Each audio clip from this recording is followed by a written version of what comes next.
Hey, sleepyheads. Hope your day was great. Before we start, let's play a game. Comment the time where you are right now and whether you should be asleep already. Let's see who's the biggest night owl. Before you settle in, tap that like button and subscribe to keep the cozy vibes coming. Now, dim the lights, get comfortable, take a deep breath, and let's drift into sleep. I remember feeling lucky when I found the place. It wasn't huge, nothing fancy, just a simple two-bedroom house on a quiet street with neatly trimmed lawns. It looked normal, like something out of a catalog. That's exactly why I chose it. It felt safe, predictable, and a little boring. After living in the city for nearly 10 years, boring was exactly what I needed. The day I moved in, I unloaded boxes from my rented truck, waving politely at the neighbors as they peered curiously through their windows. A few came out to introduce themselves. First was Linda from across the street, a middle-aged woman with an overly eager smile. She brought cookies wrapped in cellophane. Behind her stood John and Carol, an older couple who greeted me warmly but stared a little too intently, asking questions that felt overly personal for a first meeting. "How long do you plan on staying?" Carol asked casually, glancing past me into the house. "Not sure yet," I replied. "Depends how the job goes." "Well," John chimed in, his eyes fixed on mine, "you'll find we're very welcoming here. Everyone watches out for each other." The phrase seemed harmless at the time, just neighborly kindness, so I thanked them politely and went back to unpacking. The first 2 weeks went smoothly enough. I spent most evenings arranging furniture, putting books on shelves, and occasionally watching the quiet street from my living room window. Everything was peaceful, exactly as I'd hoped. Yet even in those early days, there was something odd about my neighbors' constant presence. They were always outside, watering their lawns, sweeping porches, or just standing in their driveways. Whenever I looked out, someone always seemed to be looking back at me. One night, about 3 weeks after moving in, I returned from work late, exhausted and ready for bed. I noticed immediately that my front door wasn't closed completely. It sat slightly open, the latch catching but not fully engaged. My stomach tightened. I was sure I'd locked it when I left. I hesitated before pushing it open slowly. Inside, everything looked untouched. The television, laptop, and other valuables remained exactly where I'd left them. Still, something felt off. I checked each room carefully, but nothing had moved. Eventually, I convinced myself I must have simply forgotten to shut the door properly. The next morning, Linda came over with coffee and muffins. I hadn't invited her, but she seemed friendly enough, so I let her in. "I saw your door was open last night," she said casually, taking a seat at the kitchen table without waiting for an invitation. "We were worried about you." "We?" I asked, trying to keep my tone neutral. "Oh, everyone," she replied lightly, sipping her coffee. "We all keep an eye out around here." I nodded slowly, unsure whether to feel grateful or uneasy. After Linda left, I made a point of double-checking all my doors and windows. Still, each time I glanced out the window, someone across the street or next door seemed to be watching. It was subtle, nothing obvious, but unmistakable once I noticed it. Over the next few days, things intensified slightly. I'd find random objects left at my doorstep, an old book, a freshly baked loaf of bread, once even a pair of gloves neatly folded by my welcome mat. Each gift had no note, no explanation. I knew they were from my neighbors, but nobody ever mentioned it. Then came the evening John and Carol invited me over for dinner. I didn't want to go, but it felt rude to decline. Inside their house, I was struck immediately by the thick curtains drawn tight over every window, shutting out any glimpse of the outside. The furniture was perfectly neat, not a single item out of place. Dinner conversation felt rehearsed. John and Carol asked about my family, my work, even my health habits. Every question was polite, yet strangely invasive, like they were building a profile rather than making small talk. "How's your sleep?" Carol asked at one point, her eyes narrowing slightly. "Fine, I guess," I said, uncomfortable. "Why?" "Oh, nothing," she replied quickly, exchanging a glance with John. "It's just, new surroundings can be unsettling. If you need anything to help you relax, just let us know." I left that evening feeling disturbed without understanding why. Back home, I triple-checked all doors and windows before trying to sleep. But rest didn't come easily, and when it did, my dreams were strange, filled with shadowy figures standing silently at the edge of my yard. The days that followed only deepened my sense of unease. I'd see neighbors gathering in driveways, whispering amongst themselves. Conversations seemed to stop abruptly whenever I walked past. They were always friendly, overly so, but their friendliness carried an edge, like forced politeness masking something else. One evening, a few days later, I was pulling into my driveway when I saw a police car parked outside Linda's house. Curious, I approached as an officer stood talking with her on the porch. "Everything all right?" I asked, keeping my tone casual. Linda smiled quickly. "Oh, it's nothing important, just routine." The officer glanced at me briefly, his face unreadable. "You're new here?" "Moved in a month ago," I replied, feeling suddenly defensive under his gaze. He nodded slowly, jotting something down. "Notice anything unusual lately?" I hesitated, glancing at Linda, whose smile felt tighter now, more forced. I thought about mentioning the open door, the strange gifts, the feeling of always being watched. But something held me back. Maybe it was the way Linda's smile seemed frozen, or how the officer studied me so carefully. "No," I finally lied. "Nothing unusual." "Good," the officer said, pocketing his notebook. "You take care now." He returned to his car, and Linda turned toward me. Her expression softened slightly, but her eyes remained wary. "Glad you're settling in," she said lightly before disappearing into her house.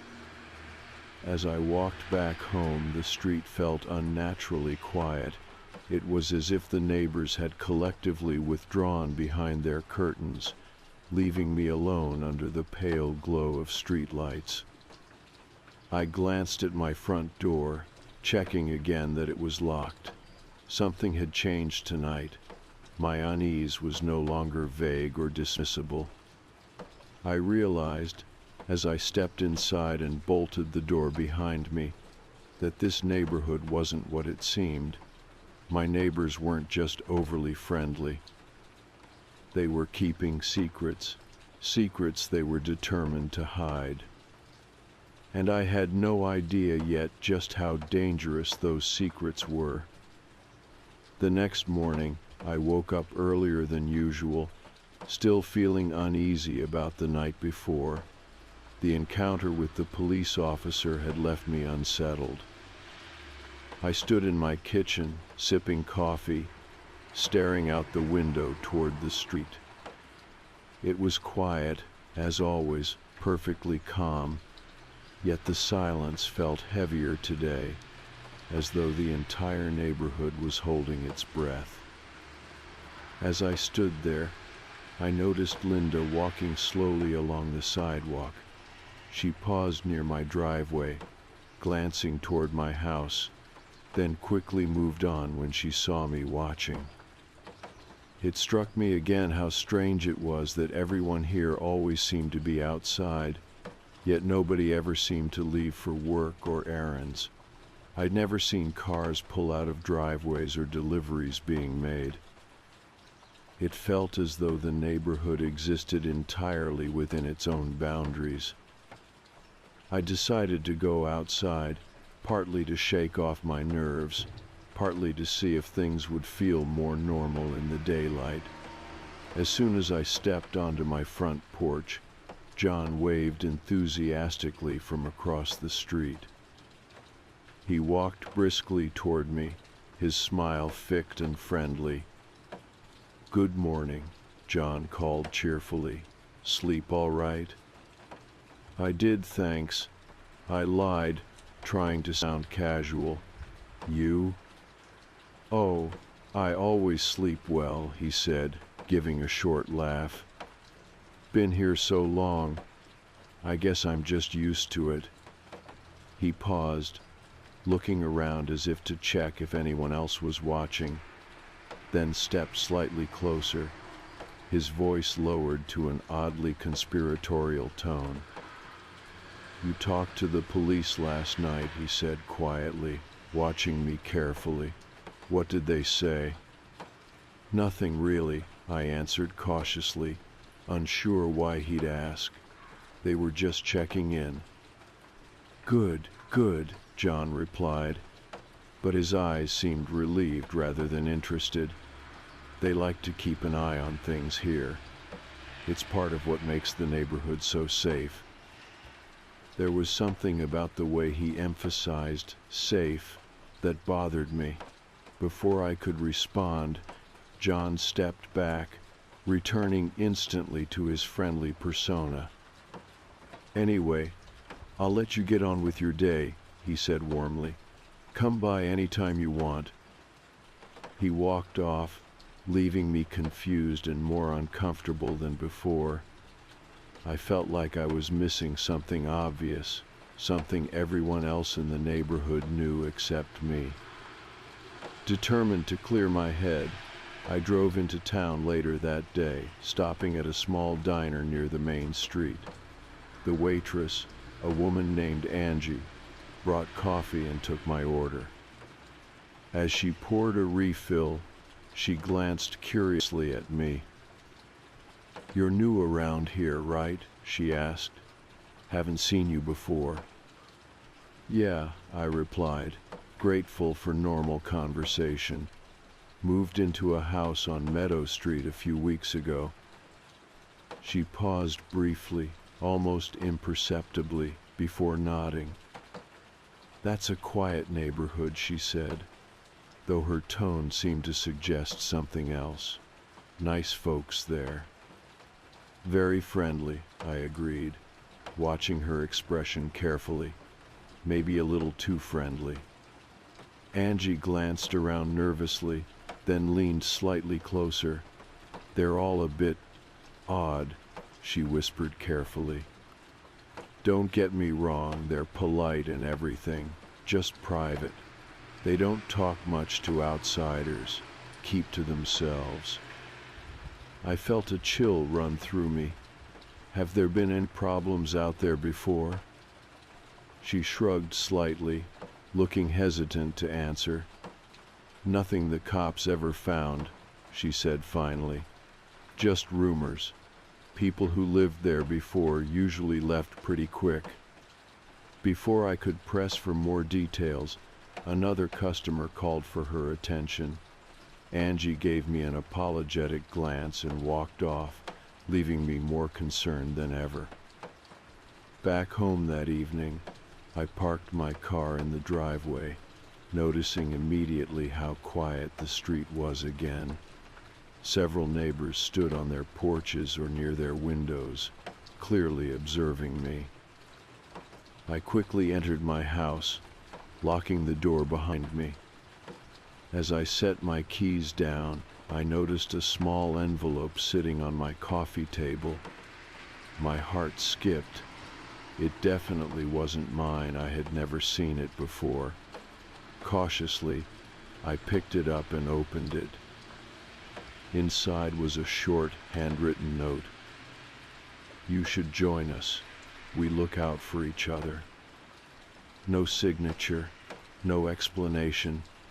I stood frozen, staring at the note, feeling like the walls around me were closing in. My pulse quickened. Someone had been inside again, silently making their presence known. I immediately checked the doors and windows again, all still locked, but clearly locks meant nothing here. Panicked, I called the police, my voice shaky as I described finding the note and someone being in my house. They assured me they'd send an officer immediately. Within 15 minutes, the same officer from the night before arrived at my door, expression neutral as he entered. I showed him the note, explaining how it wasn't mine, that someone must have come inside. He glanced at the note briefly, then back at me. "You're certain it isn't yours?" he asked, sounding skeptical. "Yes," I insisted, frustration creeping into my voice. "Someone else wrote it. They got into my house." The officer walked slowly through each room, checking doors, windows, and locks. After a brief inspection, he returned, shaking his head slightly. "No signs of forced entry," he said calmly. "Are you sure you didn't leave a window unlocked?" I stared at him incredulously. "I'm positive. Someone got in here." He looked at me carefully, his expression unreadable. "Listen, maybe it's just some neighborhood prank. They're good folks around here, friendly types. Might just be messing with you, trying to welcome you." "You really believe that?" I asked, frustrated. The officer hesitated, clearly choosing his words carefully. "I'm just saying, I wouldn't read too much into it. Neighborhood like this, they're always watching out for each other. They're not criminals." His reassurance felt hollow, almost rehearsed. He handed me back the note. "Call us again if something serious happens," he said firmly, then left without another word. After he drove away, I stood alone in my living room, overwhelmed by paranoia. The neighbors were still outside, casually observing my house as the sun set. Their friendliness felt sinister now. Every smile, every wave, seemed calculated. Was the police officer in on it too, protecting whatever secret they were hiding?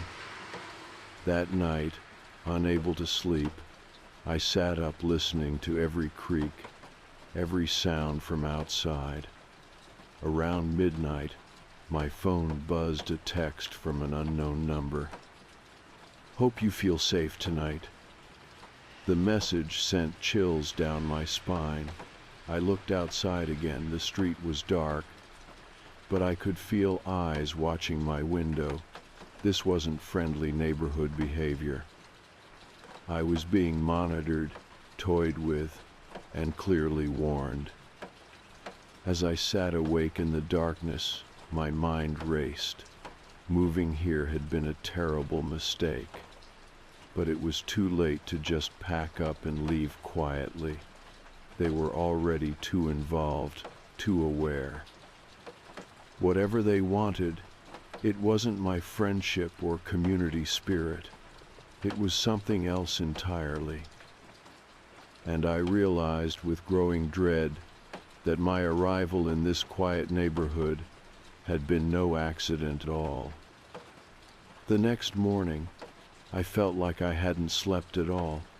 The night had dragged on endlessly, every creak of the house, every rustle outside making my heart race. When the sun finally rose, I stood at my kitchen window, staring blankly at the street. I knew the neighbors would be out there soon, smiling and waving as if nothing had happened. Around 8 o'clock, Linda appeared again, casually watering flowers near her mailbox. She glanced toward my window several times, clearly aware I was watching. I decided I'd had enough of the games, the silent threats, and the anonymous notes. If these people had something to say, I wanted them to say it directly. I stepped outside, forcing myself to look calm despite the anxiety gripping my chest. Linda smiled immediately, putting down her watering can and walking over to meet me halfway across the lawn. "Beautiful morning," she said lightly. "Did you sleep well?" Her casual small talk was infuriating, but I swallowed my irritation and kept my voice steady. "Someone left me a note last night," I said plainly, watching her carefully for any reaction. "Inside my house." Linda's face registered surprise, but just for a split second before it returned to a practiced calmness. "A note? That's strange. What did it say?" "You should join us," I quoted flatly. Something about looking out for each other. Linda's expression softened slightly. "Oh, that's nothing to worry about," she said reassuringly, but I could sense an edge beneath her calm tone. "Everyone here is very close. We like new neighbors to feel welcome." "Welcome enough to let yourselves into my house?" I asked sharply, unable to hide my anger now. "I never gave anyone a key. How did someone get in?" Linda's smile faded slightly, her eyes suddenly guarded. "Maybe you left a window unlocked," she suggested, repeating the exact phrase the police officer had used the previous night. "I'm sure nobody meant to upset you." I stared at her in disbelief, understanding now that I wouldn't get a straight answer. I nodded slowly, backing away. "Well, it stops now. If someone enters my house again, I'm calling the police, and I'll keep calling until they do something about it." Linda's eyes flashed briefly with something I couldn't identify, frustration maybe, or anger, but she quickly regained control. "No need for that," she said firmly, stepping back toward her own property. "I'll talk to the others. I'm sure it's just a misunderstanding." As she walked away, I felt even more unsettled. Linda's reaction had been too controlled, too careful. I wasn't reassured. If anything, I was more certain now that the neighbors were hiding something serious. Unable to focus on anything else, I got into my car and drove back into town, heading straight for the police station.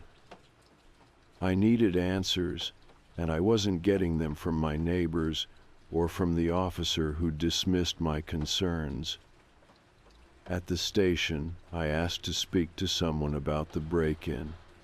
A detective named Harris came out to meet me, an older man with sharp eyes and a direct manner. We sat down in a small office, and I explained everything carefully: the unlocked door, the note, the strange conversations with neighbors, and the texts I'd received.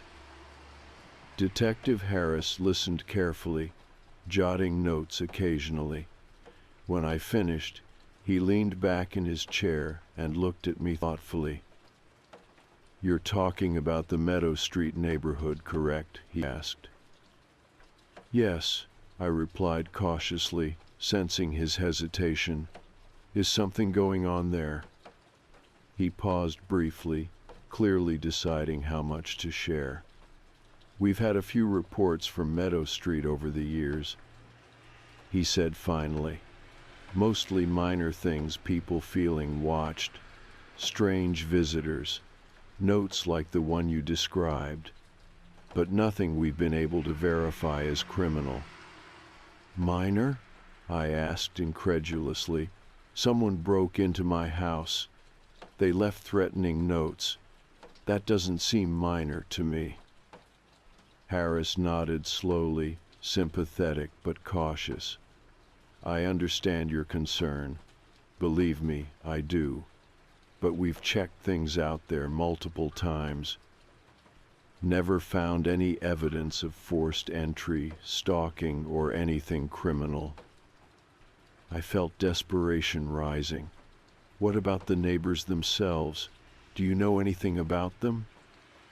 He hesitated again, clearly choosing his words carefully.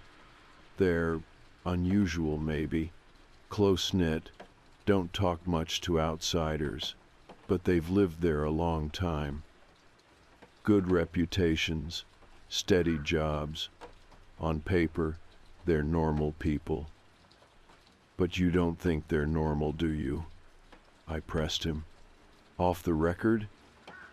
Harris sighed, glancing toward the door briefly before lowering his voice. "Off the record, something about Meadow Street has always felt off. Too quiet, too isolated. But we've never been able to prove anything. If you really feel unsafe, the best I can suggest is moving somewhere else." I left the station feeling more helpless than before. If even the police thought the best solution was simply leaving, I knew my situation was serious. But part of me refused to accept that option. I hadn't done anything wrong. Why should I be the one to leave? Back at home, I spent hours researching Meadow Street online, looking for any mention of past incidents. There wasn't much, just occasional vague mentions of residents leaving suddenly, selling their houses quickly without explanations. Nothing clearly criminal. But there was enough to convince me that my experience wasn't unique. I spent the evening reinforcing every lock, double-checking every window. As darkness settled, I felt increasingly isolated. Outside, the neighbors moved quietly in and out of their houses, curtains always drawn, lights dimmed. They appeared so normal yet felt impossibly sinister.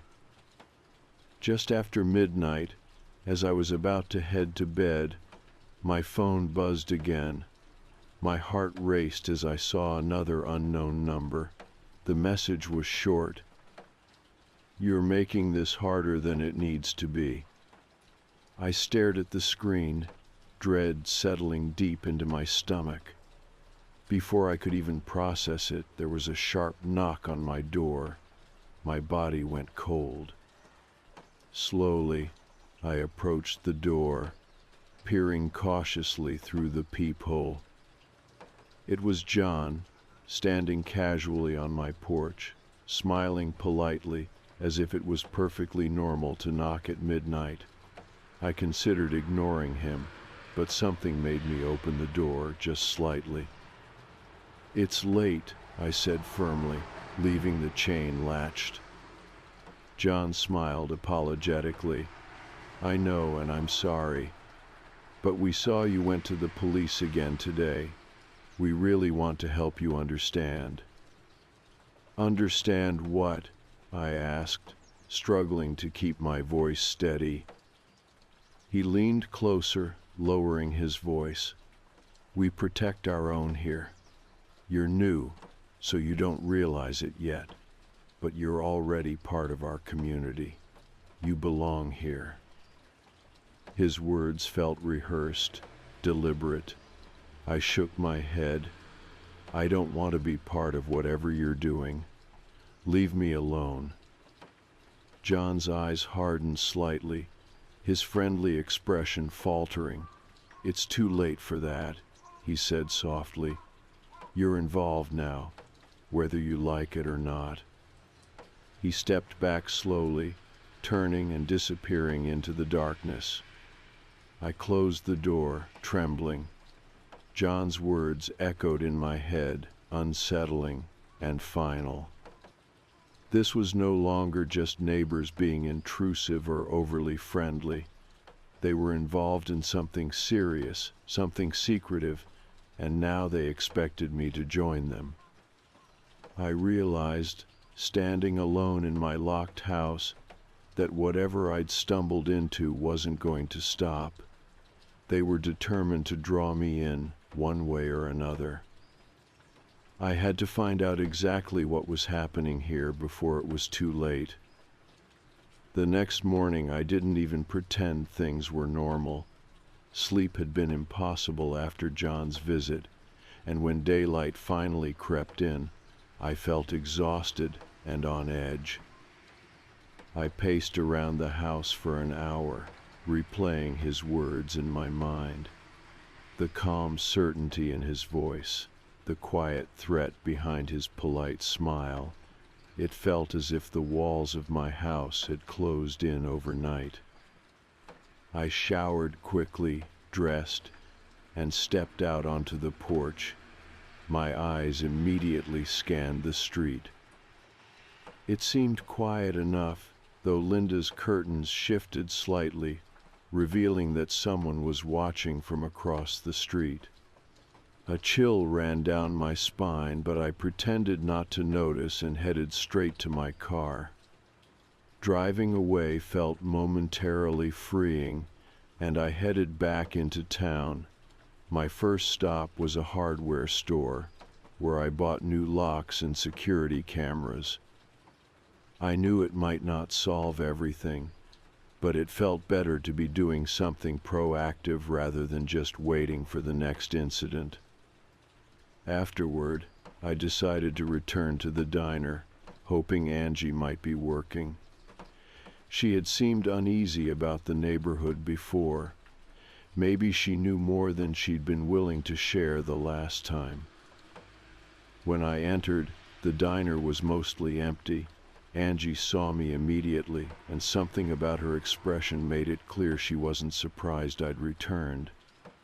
She gestured discreetly toward a booth near the back, away from other patrons. "You look worse than before," she said quietly, pouring coffee without asking. "Things gotten bad?" I nodded, relieved to speak openly. "My neighbors keep letting themselves into my house. They leave notes, send texts. The police don't seem to take it seriously. I don't know what to do." Angie frowned, leaning closer. "I didn't want to scare you before, but you're not the first to deal with this. Meadow Street has had a reputation for years. Good people move in, then they suddenly change. Some move out quietly without explanation. Others just become different." "Different how?" I asked carefully, the unease tightening in my chest. She glanced around nervously, lowering her voice further. "Like them, quiet, secretive, distant, like they're in on something nobody else can understand. And when outsiders don't cooperate or start asking questions, things happen." My heartbeat quickened. "What kind of things?" Angie hesitated, clearly reluctant to say more. "There was a woman named Anna about 3 years ago," she finally admitted. Moved in alone, same as you. Seemed nice. Then she started telling people about neighbors sneaking in, strange conversations, feeling threatened. The cops checked it out but didn't find anything. Then what? I pressed urgently. She looked away, troubled. One day, she just packed her things and left, didn't say goodbye. Left furniture behind, mail piling up. Nobody knows exactly what happened. She just disappeared. Police said she moved away, but she never called anyone, never forwarded mail. Angie paused, shaking her head slowly. They protect each other, whatever they're doing there. The police probably know more than they admit. I've heard rumors some of the cops even have family living in that neighborhood. I sat quietly, absorbing the implications. If the police were involved or protecting the neighbors, where could I possibly turn? Listen, Angie said suddenly, her tone firm. If things get worse, you need to leave. Don't tell anyone you're going. Don't announce it, just get out. Trust me. I nodded slowly, her seriousness driving the urgency deeper. Thanks, I said softly. I'll keep it in mind. Leaving the diner, my anxiety had grown sharper, more focused. I was trapped in something darker than I'd ever imagined. But before considering Angie's advice to flee, I needed evidence, something concrete to show the police, or maybe even someone outside the town altogether. Back at home, I installed the new locks and cameras carefully, placing them around the front and back doors, and one in the hallway facing the main entrance. I tested each carefully, reassured slightly by the blinking red lights indicating they were recording. Yet the comfort was fleeting. Would this even deter my neighbors, or just make them more cautious? As darkness approached again, anxiety built in my chest. I paced around the living room, the new locks and cameras feeling insufficient. Outside, the neighborhood was silent, yet I sensed eyes watching behind thick curtains, patiently waiting. Hours passed slowly until just after 11 o'clock, when my phone lit up. Another unknown number, another message. You're only hurting yourself. Stop fighting us. My blood ran cold. Almost immediately afterward, the motion sensor lights near the back door flashed on. I froze, heart pounding. Quickly pulling up the camera feed on my phone, I watched in horror as a shadowy figure calmly tested the lock at my back door. The camera captured the person clearly. It was John, his face calm, as if he felt perfectly safe entering my property uninvited. I grabbed my phone, dialing the police immediately. This time a different officer answered, sounding bored. Someone's trying to break into my house right now, I said urgently. I have them on camera. Please hurry. We'll send someone out, the officer replied flatly. Stay inside. I stood frozen, watching the video feed as John glanced up at the camera. His eyes were steady, calm, completely unafraid. He smiled slightly, then stepped backward slowly, disappearing into the darkness behind the house. Minutes passed anxiously until headlights finally flashed across my living room window. 2 officers knocked at the door, and I quickly let them in, showing them the recorded footage. That's John from across the street, I said angrily. He tried to get in. The officers exchanged a glance, one sighing slightly as he studied the video. Look, It doesn't show him forcing entry, he explained patiently. He's just checking the door handle. Without forced entry or threats, there isn't much we can do. My frustration exploded. What are you talking about? He was trespassing. He's been harassing me for days. He left threatening notes. How is this not serious? The second officer spoke calmly, but firmly. We understand you're upset, but legally, this footage alone isn't enough. Have you considered that maybe you misinterpreted his actions? I stared at him, incredulous. Misinterpreted? He was checking to see if my door was unlocked in the middle of the night. The officers exchanged another look, clearly unwilling to do more.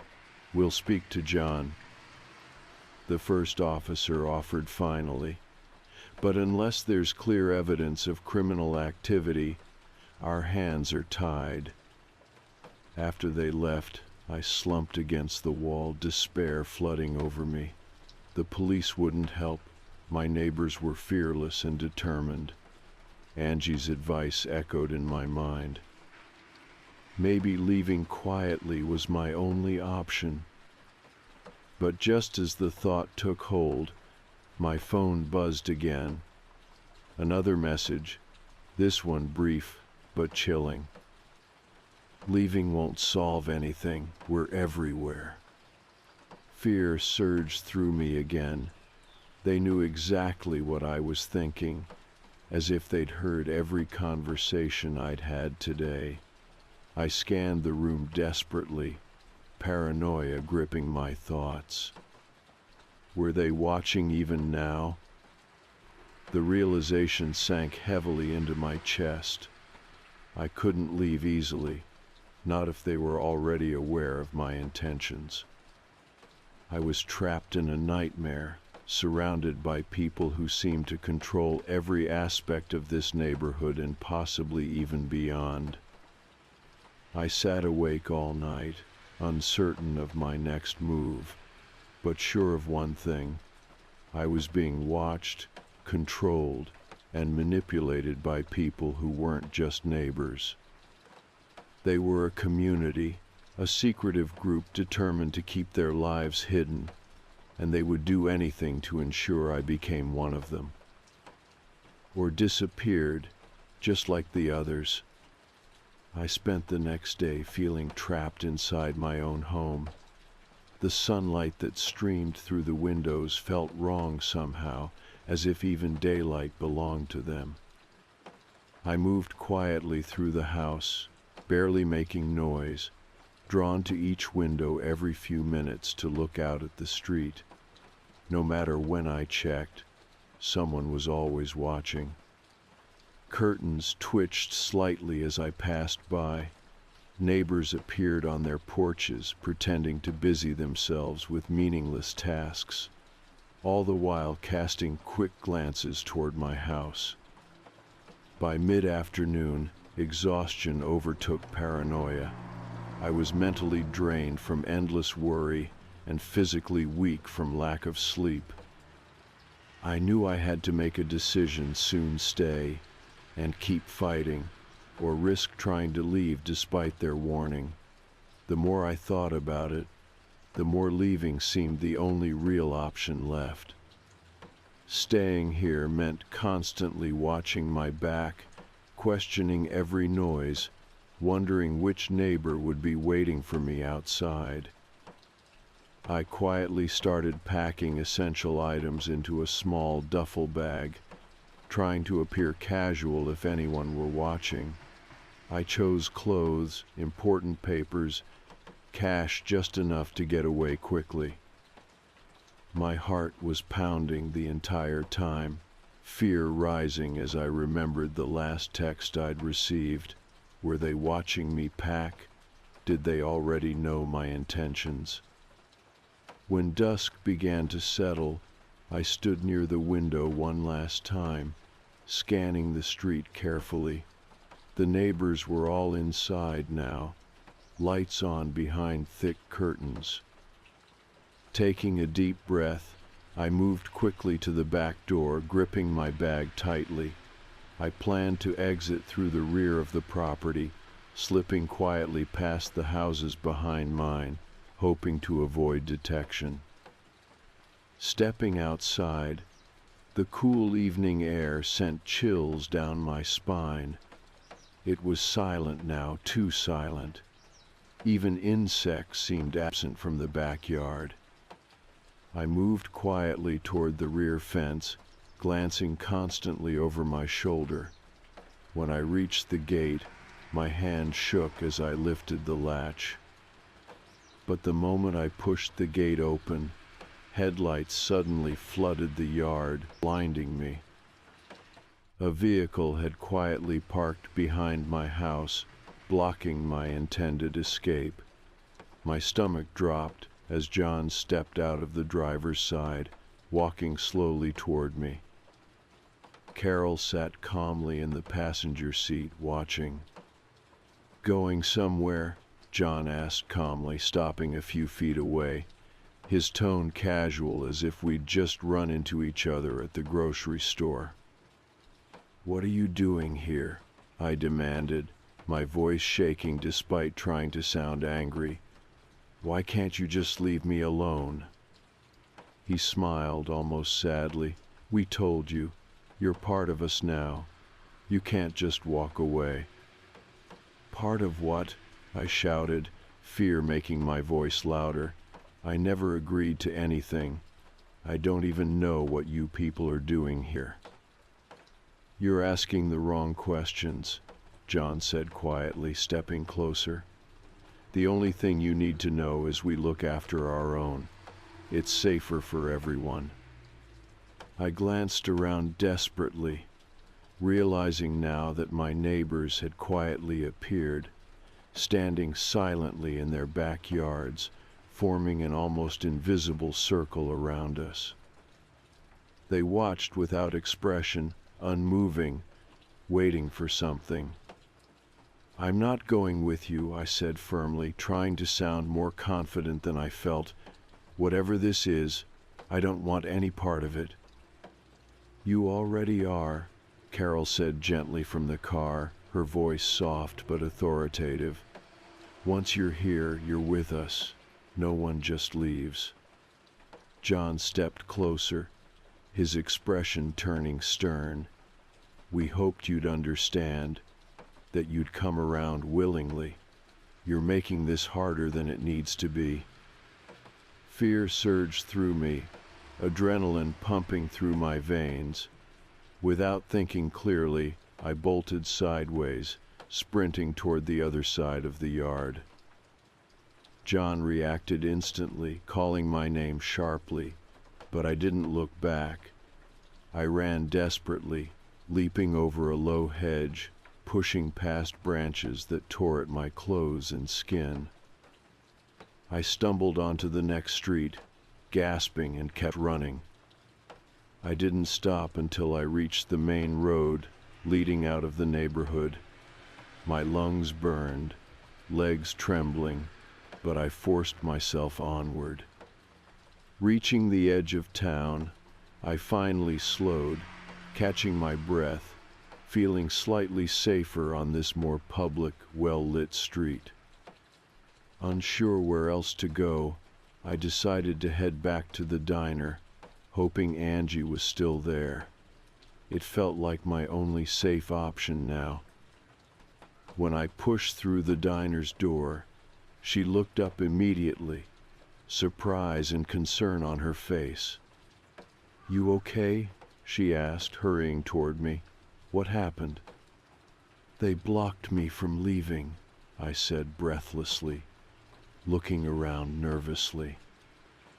I tried to escape out the back, but John and Carol stopped me. "Everyone in that neighborhood is watching me. They said I can't leave."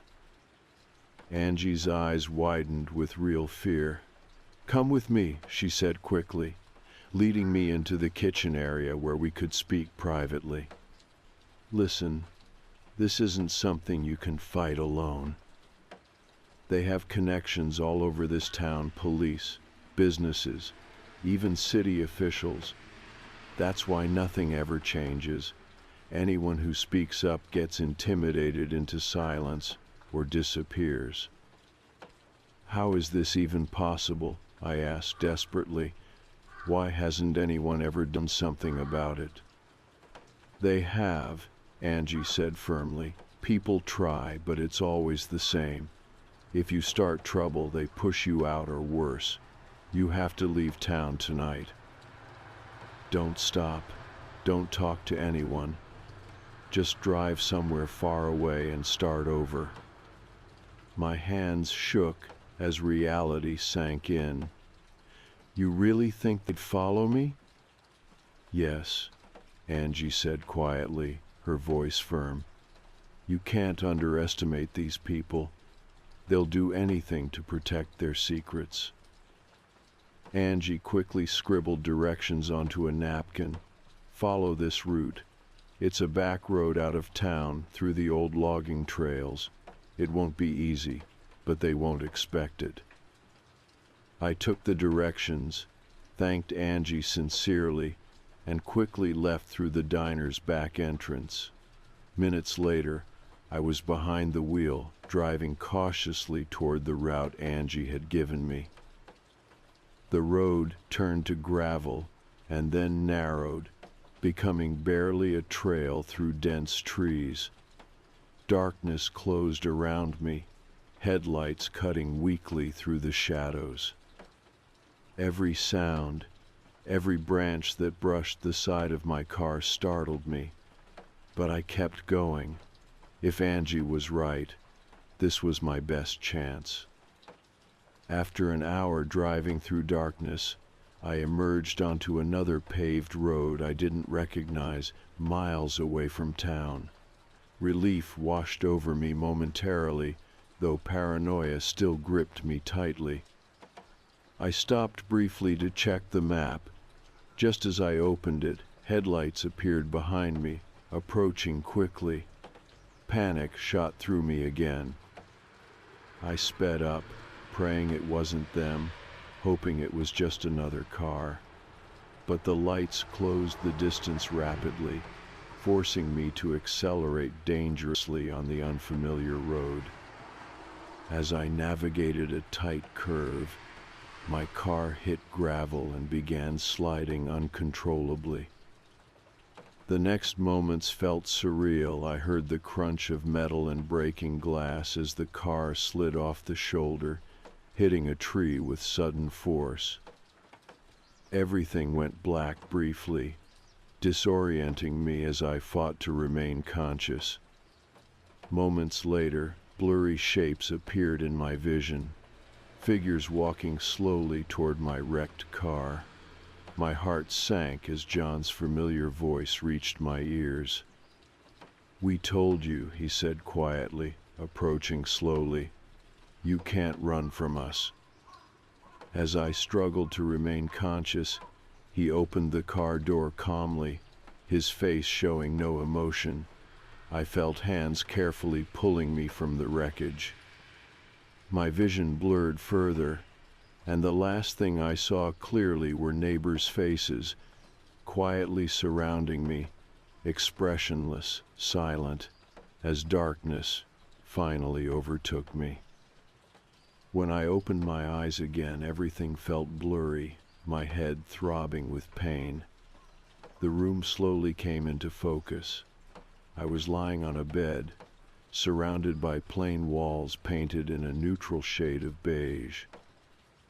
I tried to sit up, but sharp pain surged through my side, forcing me back down. My memory came rushing back. The chase, the accident, John and the neighbors standing silently around me. I glanced around, panic gripping my chest. Sunlight filtered weakly through closed blinds, giving little indication of where I was or how much time had passed. Carefully, I pushed myself upright again, ignoring the pain, and swung my legs over the side of the bed. My ribs felt bruised, my muscles stiff. I moved toward the door, half expecting it to be locked. To my surprise, the handle turned easily, revealing a quiet, dimly lit hallway beyond. As I stepped out cautiously, voices drifted toward me from downstairs. They sounded calm, conversational, ordinary. It felt surreal. I moved quietly to the staircase, gripping the railing to steady myself, listening closely as the conversation became clearer. "He'll understand eventually," a voice said softly. I recognized it immediately, Linda's gentle tone. "He needs time," John replied. "They always do, but eventually they all see it's for the best." The smell hit us the moment we unlocked the front door. Not strong, not overwhelming at first, just a faint, wrong undercurrent beneath the crisp scent of fresh paint and floor polish. It was subtle enough that I ignored it at first. It was an old house, a beautiful one, a steal at the price we got it for, but old houses came with quirks.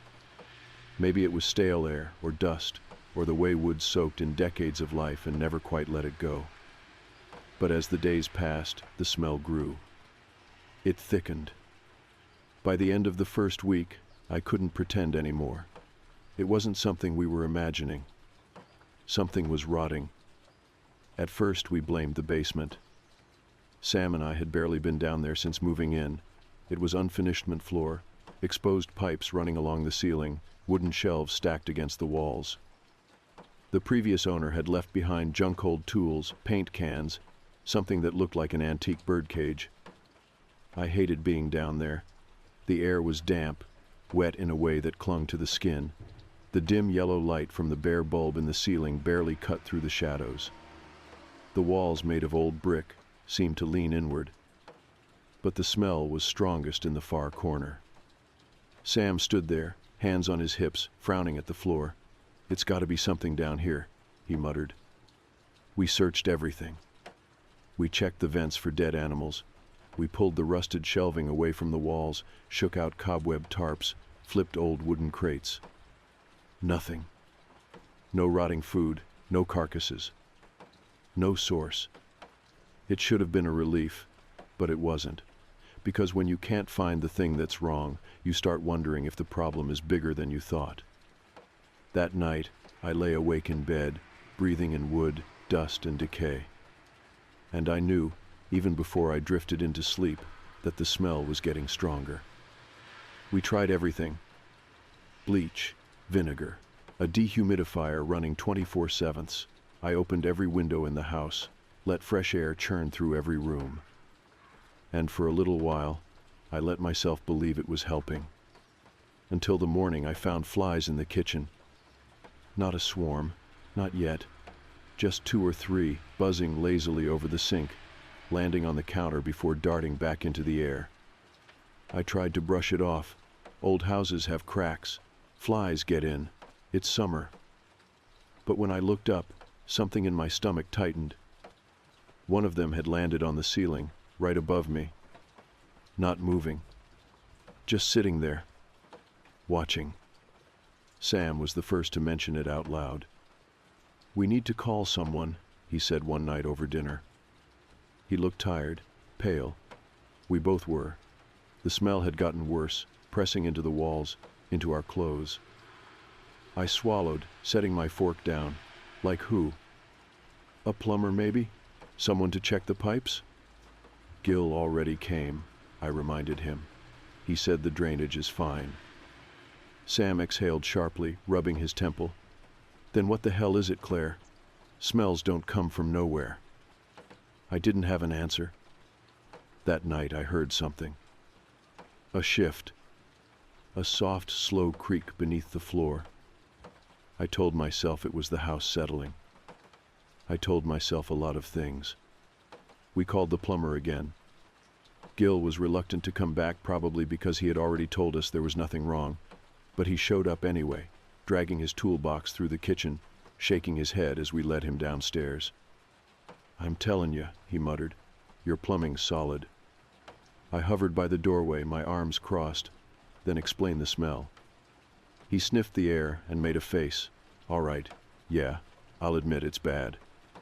We stood in silence as he knelt down, pressing his palm to the cement floor, his brow furrowed, his expression unreadable.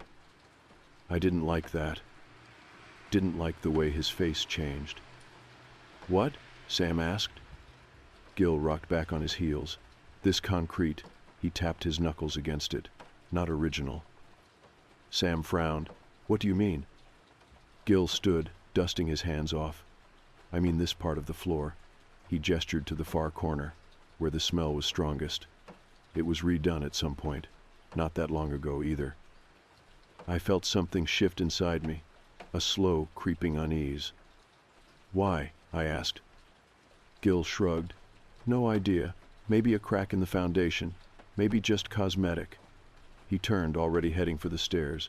Either way, nothing I can do about it. And then, just before he left, he paused, scratched his jaw, said, You ever ask the old owners? I tried. I dug through the house records, found the name of the previous owners, a couple who had only lived here a few years before selling. I searched their names online. Nothing.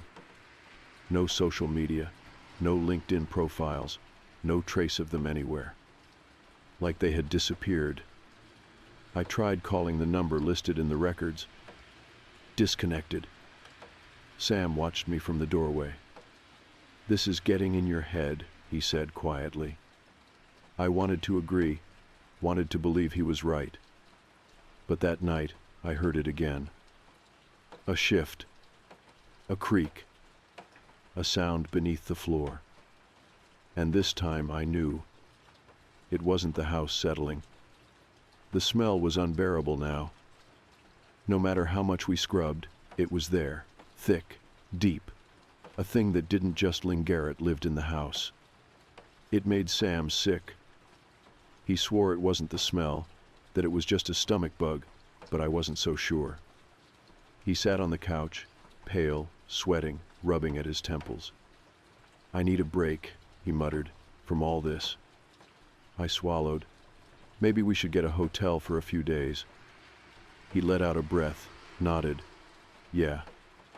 We packed our bags, locked the doors behind us, left the house in silence. But as I turned to look one last time, something in the basement window moved. A flicker, a shadow. Gone too fast. I almost convinced myself I hadn't seen it. But that was the moment I knew. The smell wasn't just a smell. It was a warning. Something was waiting for us. And the second we came back, it would still be there. We stayed in the hotel for 3 days. At first, I told myself we just needed a break, to step away from the house, let our nerves settle, come back with a clearer perspective. But the truth was, I didn't want to go back. Not yet. Because the longer we were away from it, the more I realized just how much the house had gotten under my skin. The smell had seeped into my thoughts, into my clothes. I woke in the hotel bed feeling like it had followed me, clinging to my skin like invisible mold. But Sam was different. By the third morning, he was restless. He paced the hotel room, scrolling through his phone, sighing every few minutes. This is stupid, he muttered. It's just a smell. I stayed silent. We left like someone was hunting us, Claire, he continued, like the place is haunted or something. I met his gaze.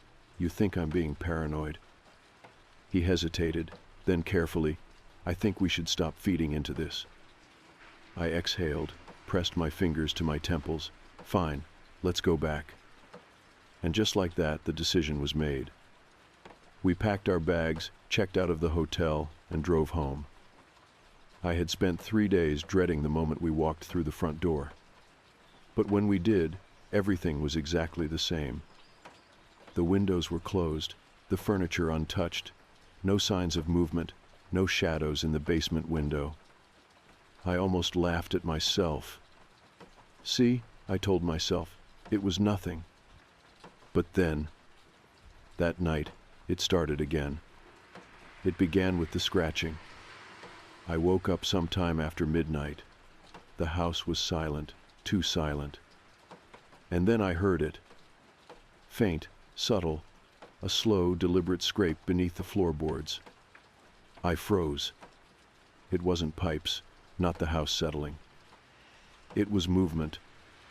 Slow, deliberate, like fingernails dragging along the underside of the wood. My breath hitched.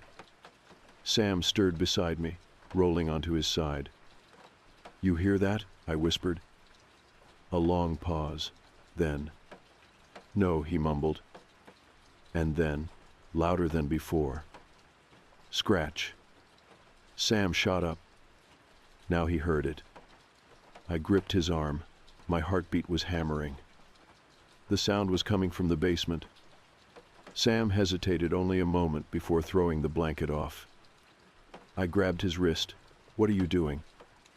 "I'm going down there," he said, already moving. My stomach tightened. "Are you insane?" "Claire, we've been losing sleep over this for weeks."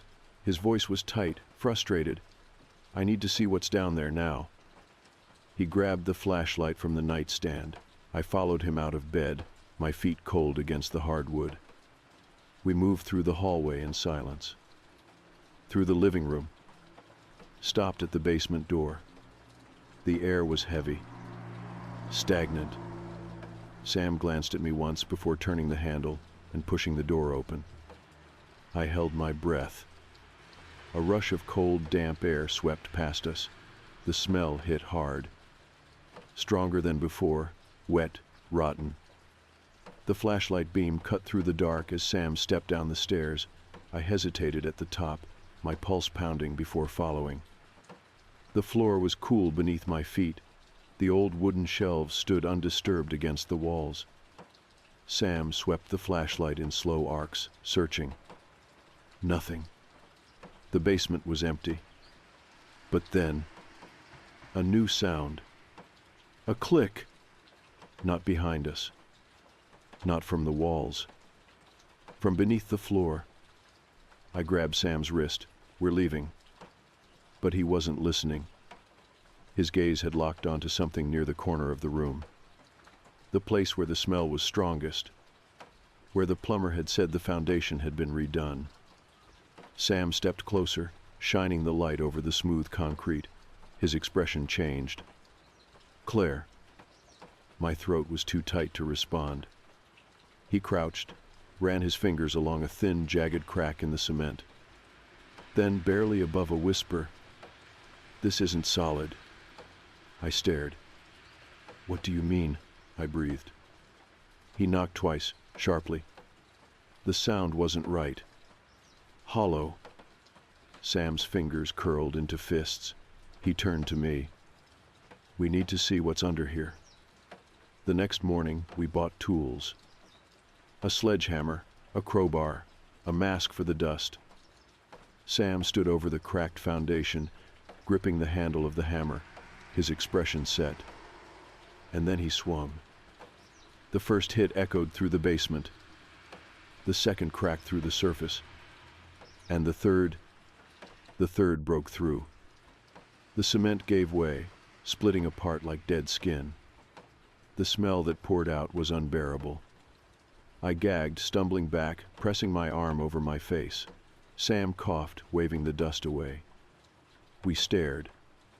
There, beneath the house, a tunnel, a dark, narrow passageway, leading straight under our neighbor's house. My body locked. My skin crawled. A tunnel, a tunnel. Sam lifted the flashlight, aimed it inside. The beam barely penetrated the dark. The passage stretched forward, vanishing into black. A hidden tunnel beneath our house. A place that should not exist. And then I saw something. Number. Someone. A figure. Standing at the far end. Just beyond the reach of the light. Watching. Waiting. I grabbed Sam's wrist, my voice breaking. We are not going in there. That night, I didn't sleep. Neither did Sam. We sat in the living room, silent, watching the door. And I knew, deep in my chest, we had made a mistake. Because the tunnel wasn't empty. And now, it knew that we knew. We didn't go back into the basement. Not that day, not that night. Not even when the house felt different, like something had shifted beneath our feet, something we could no longer ignore. The knowledge of the tunnel, the fact that it existed, that it had been there all along, sat between us like a living thing. Neither of us spoke about what we had seen at the end of it.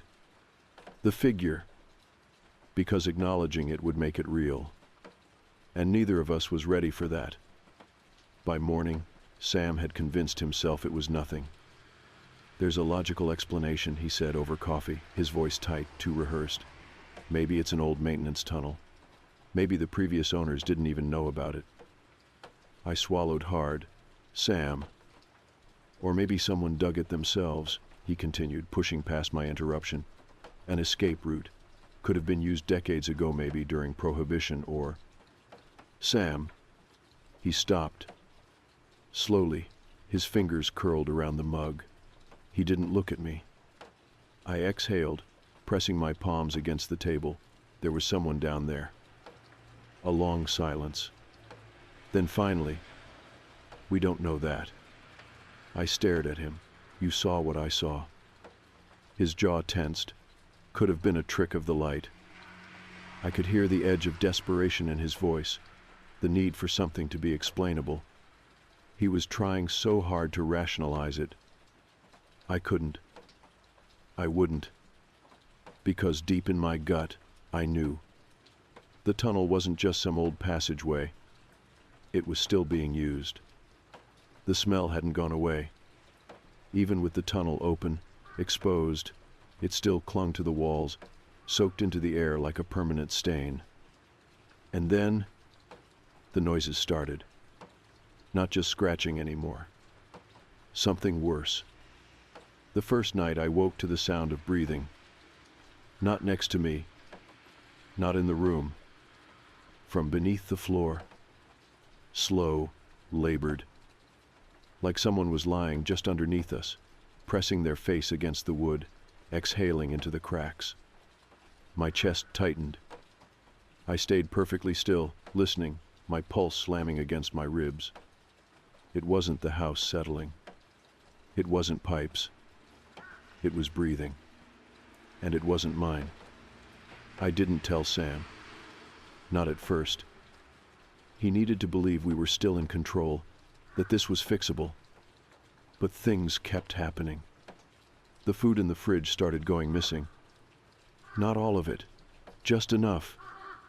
The juice carton was lighter than before. The loaf of bread had one less slice. Small things. Things that could be dismissed. But we weren't eating them. And then, the television turned on by itself. I was alone, in the kitchen. The remote sat untouched on the table. And suddenly, from the living room, a burst of static. I turned the corner, my stomach coiling. The screen was nothing but white noise, flickering, hissing. And then, a voice. Not clear, not distinct. A low, garbled whisper. I grabbed the remote and turned it off. And from somewhere beneath my feet, a slow creak, like someone shifting their weight. I ran. By the next day, Sam couldn't ignore it anymore. I found him in the hallway, staring at the basement door, his hand on the knob, his shoulders rigid. I think, his voice cracked, he swallowed. I think someone's been in the house. I inhaled sharply. The acknowledgement felt like a fuse being lit. Like once he said it out loud, we couldn't go back. He turned to me. We have to see where that tunnel leads. My stomach dropped. No, I said immediately. Claire. We call the police. He let out a bitter laugh. And tell them what? That we found a weird tunnel and we think someone might be. Yes, I snapped. That is exactly what we tell them. But he didn't move, didn't agree. Instead, he exhaled slowly, rubbing the back of his neck. I just need to see, he murmured. And I knew, deep in my bones, that he was going down there, whether I wanted him to or not. That night, I sat on the edge of the bed, gripping my phone, waiting. Sam had gone down into the basement. Alone. I should have stopped him. I should have done something. But I had felt it, the pull. That horrible curiosity. Like the house wanted us to go further. I checked the time, 12:32 a.m. Too long. Way too long. The hairs on the back of my neck rose. Then, a bang. Loud, echoing. I jumped up, my breath caught. The basement door slammed open. And then, footsteps. Fast, heavy. Sam burst through, slamming the door shut behind him. His face was white, his hands shaking. I rushed to him. What? There's a room, he gasped. His breath was ragged, panicked. Claire, there's a room. My stomach twisted. A room, I whispered. His fingers dug into my arms. It's not empty, he choked out. I froze. A thick, horrible silence. And then, finally, what did you see? His lips parted, but for a long time, nothing came out. Then, in a voice I almost didn't recognize, someone's been living there. A shiver slid down my spine. Number. Not been. Still. Sam turned to the basement door. His voice barely a whisper. They know we found it. And from below us, the soft sound of feet against concrete. Moving. Coming up. The sound of footsteps coming up the basement stairs paralyzed me. Slow, deliberate. Not rushed, not panicked. Whoever was down there wasn't afraid of us. I couldn't move. Couldn't breathe. My body locked in place as the steps creaked beneath unseen weight, the sound growing closer, closer. Then stopped, right at the other side of the door. The air between Sam and me was thick, electric, straining under something neither of us could name. For a long, horrible moment, nothing happened.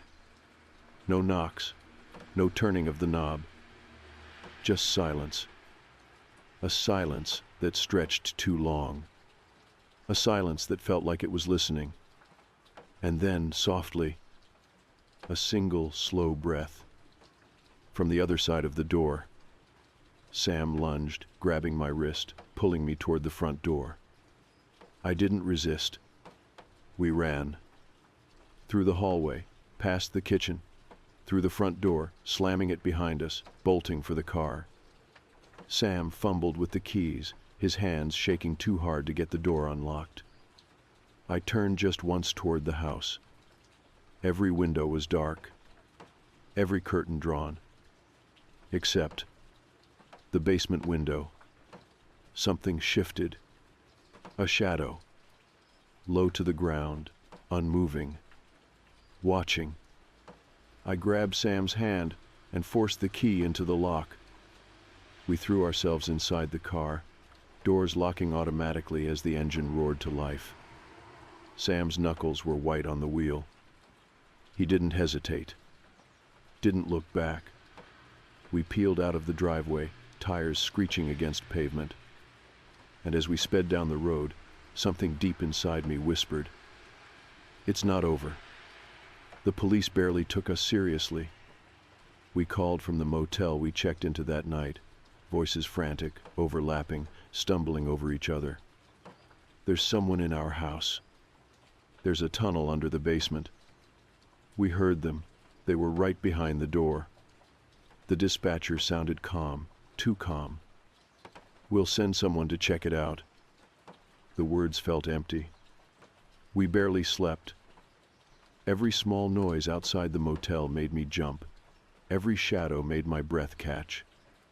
Morning came too fast. The police called us back. We searched the house. No one was inside. I gripped the phone tighter. What about the basement? A brief pause. Then, we found the tunnel. My stomach flipped. It leads to the neighboring property, the officer continued. Another basement. Same setup as yours. I didn't blink. And another pause. The house has been abandoned for years. The words didn't make sense. Sam, who had been sitting stiffly beside me, sat up straighter. No, he said. That's not possible. Someone was down there. Someone was living there. We found evidence, the officer admitted. Makeshift bedding, canned food, but no one was there. My mouth felt dry. Who owns the house? I asked. A pause. No one. It's been in probate for decades. The last recorded owner died in 1978. The walls of the motel room tilted. Sam and I stared at each other. This wasn't just a squatter. This wasn't someone passing through. Whoever was down there, they had been there for a long time. And worse, they were gone now. We never went back to the house. We didn't even go back to pack. We broke the lease, ate the financial loss, and left town. Sam's brother drove down a week later, collected our things, and had movers bring them to storage. We found a new place, a modern apartment on the 4th floor of a busy building. No basement. No hidden doors. No tunnels. For weeks, I couldn't sleep without the television on, without the lights burning through the dark. I woke up sweating, convinced I heard breathing beneath the floor. I kept telling myself it was over, that we had escaped. But then, something happened. Something small. Something only I noticed. A box of cereal. I had just opened it the day before, had maybe 2 bowls from it. But when I went to grab breakfast, the box was half empty. At first, I thought Sam had eaten it, but he hadn't. And then I noticed something else. The television remote moved just slightly. Not enough to be obvious, just enough to make me wonder. And then, the night I woke up and found the hallway closet open. Not wide, just an inch. A crack of darkness beyond the door. The familiar, sickening prickle of dread. The air in the apartment was still, like something had just left the room, like something had been there only moments before. I forced myself to move, to walk over, to reach out and shut the door. Sam stirred in bed behind me, rolling over in his sleep. I slid back under the covers, told myself I was imagining things. But deep down I knew. The house was miles away. The tunnel was miles away. But we hadn't left it behind, because whatever was living there, it had never been confined to that house. And now, it knew where to find us. The day we moved into the new house, everything felt exactly how it was supposed to feel. It was bright, comfortable, the kind of home you'd see advertised as perfect for growing families. Suburban charm radiated from every carefully painted wall and freshly polished floorboard. The neighborhood seemed welcoming too, lined with trees, neat gardens, and the distant sounds of children laughing and dogs barking happily. At first glance, it was everything we had hoped for, a fresh start after months of searching for the right place. My husband, Mike, had just accepted a new job, and our son, Ethan, was finally old enough for school. It felt like fate had lined up perfectly. I remember thinking, with a strange confidence, that this house was exactly what we needed. How could I have known how wrong I was? The first few days passed in a whirlwind of unpacking boxes, arranging furniture, and discovering how much clutter we'd somehow accumulated. Ethan ran excitedly from room to room, delighted by the newness of everything. He chose the small bedroom at the end of the hallway, near the stairs, excitedly declaring it the best room in the house. It was only after we settled in, after the initial excitement wore off, that I started noticing the small things, odd, subtle things I first brushed off as insignificant. Like how the air always seemed colder upstairs no matter how high we turned up the heating. At first, Mike joked about the drafts, suggesting we might need to replace some insulation. But the chill felt deeper than that. It wasn't just the temperature, it was something else, something harder to explain. A lingering discomfort that seemed to follow us whenever we moved upstairs after sunset. About a week after moving in, I woke up suddenly in the middle of the night. The house was silent, dark, yet I felt alert, heart beating a little quicker than it should have been. I lay there, listening, unsure of why I felt so unsettled. Then, as my eyes adjusted to the darkness, I heard it clearly. A quiet creaking above me, soft and deliberate, like slow footsteps crossing the attic floor. I nudged Mike gently, whispering into the dark, "Do you hear that?" He stirred sleepily, mumbling something incoherent. The footsteps stopped. A moment later they resumed, moving carefully, like someone pacing directly overhead. "Mike," I whispered again, louder this time, "someone's upstairs." He finally woke, listening with me in tense silence.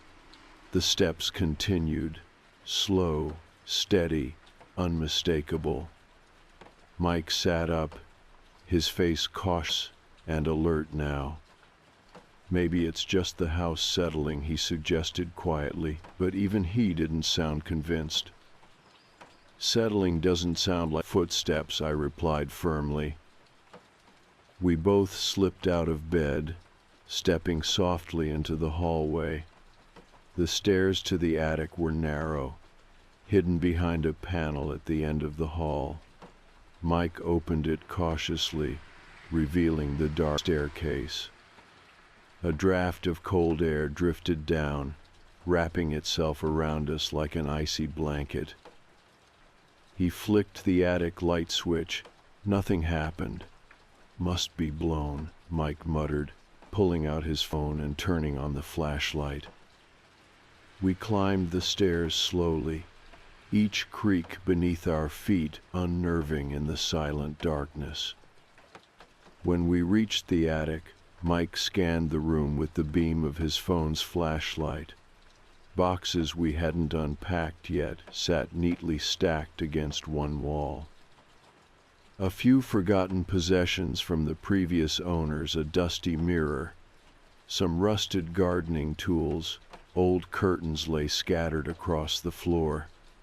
The attic was empty, quiet. Mike sighed, visibly relieved. "See, nothing. Probably just animals on the roof." I nodded slowly, not entirely convinced but willing to believe it. We returned to bed, though sleep eluded me until morning. Something about the attic lingered in my thoughts. It felt heavy, uneasy, as if we had intruded into something hidden, something meant to remain undisturbed. The next morning at breakfast, Ethan seemed unusually quiet. He stirred his cereal absent-mindedly, glancing nervously at the corners of the kitchen. "Everything okay, buddy?" Mike asked gently, noticing his hesitation.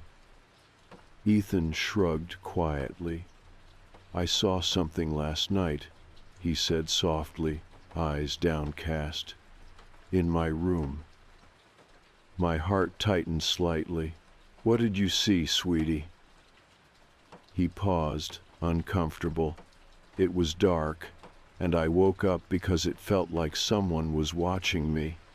And then, in the corner by my closet, I saw someone standing there. Mike and I exchanged a quick, worried look. It was probably just shadows, Ethan, Mike said reassuringly. Sometimes in new houses things look scary because they're different. Ethan shook his head stubbornly, eyes wide. It wasn't shadows. It was a person. They were tall and dark and just stood there. But when I turned my lamp on, they disappeared. We comforted him gently, reassuring him as best we could, though worry lingered deep inside us both. After Ethan went to school, I caught Mike's troubled gaze. "Do you think he's imagining it?" I asked quietly. Mike hesitated, clearly unsure. "He's adjusting. Kids sometimes see things that aren't there." I wanted to believe that too, but something felt off. Ethan wasn't easily frightened, and he was unusually specific, but maybe Mike was right. Maybe it was just his imagination adjusting to a new environment. Over the next several nights, Ethan continued waking up scared, describing the same shadowy figures standing silently in his room, always watching, but never moving closer. Mike and I became increasingly uneasy, our reassurances less convincing even to ourselves. Then, exactly 2 weeks after moving in, I woke again to the sound of footsteps above us, heavier now, accompanied by a faint whispering noise. My blood chilled immediately, fear gripping me tightly. "Mike," I whispered urgently, shaking him awake again. "They're back." He sat up quickly, listening intently. The whispers drifted down softly, too faint to make out any words. But this time there was no denying it. We weren't imagining things, and neither was Ethan. Something was upstairs, something that moved quietly, watching and waiting in the dark. And whatever it wasn't just passing through. It had made itself at home. Mike and I stood frozen in the hallway, straining to listen as the whispering upstairs gradually faded into an unsettling silence. My heart thumped painfully in my chest, and the quiet that followed felt heavy, almost unnatural. Mike's face had gone pale, his earlier skepticism replaced now by quiet dread. "We need to find out what's going on," he finally whispered, his voice strained but steady. We moved cautiously back toward Ethan's room, peering inside to find him sitting upright in bed, eyes wide with fear. He'd clearly heard the same whispers we had. "Dad, Mom," Ethan murmured, his voice barely audible.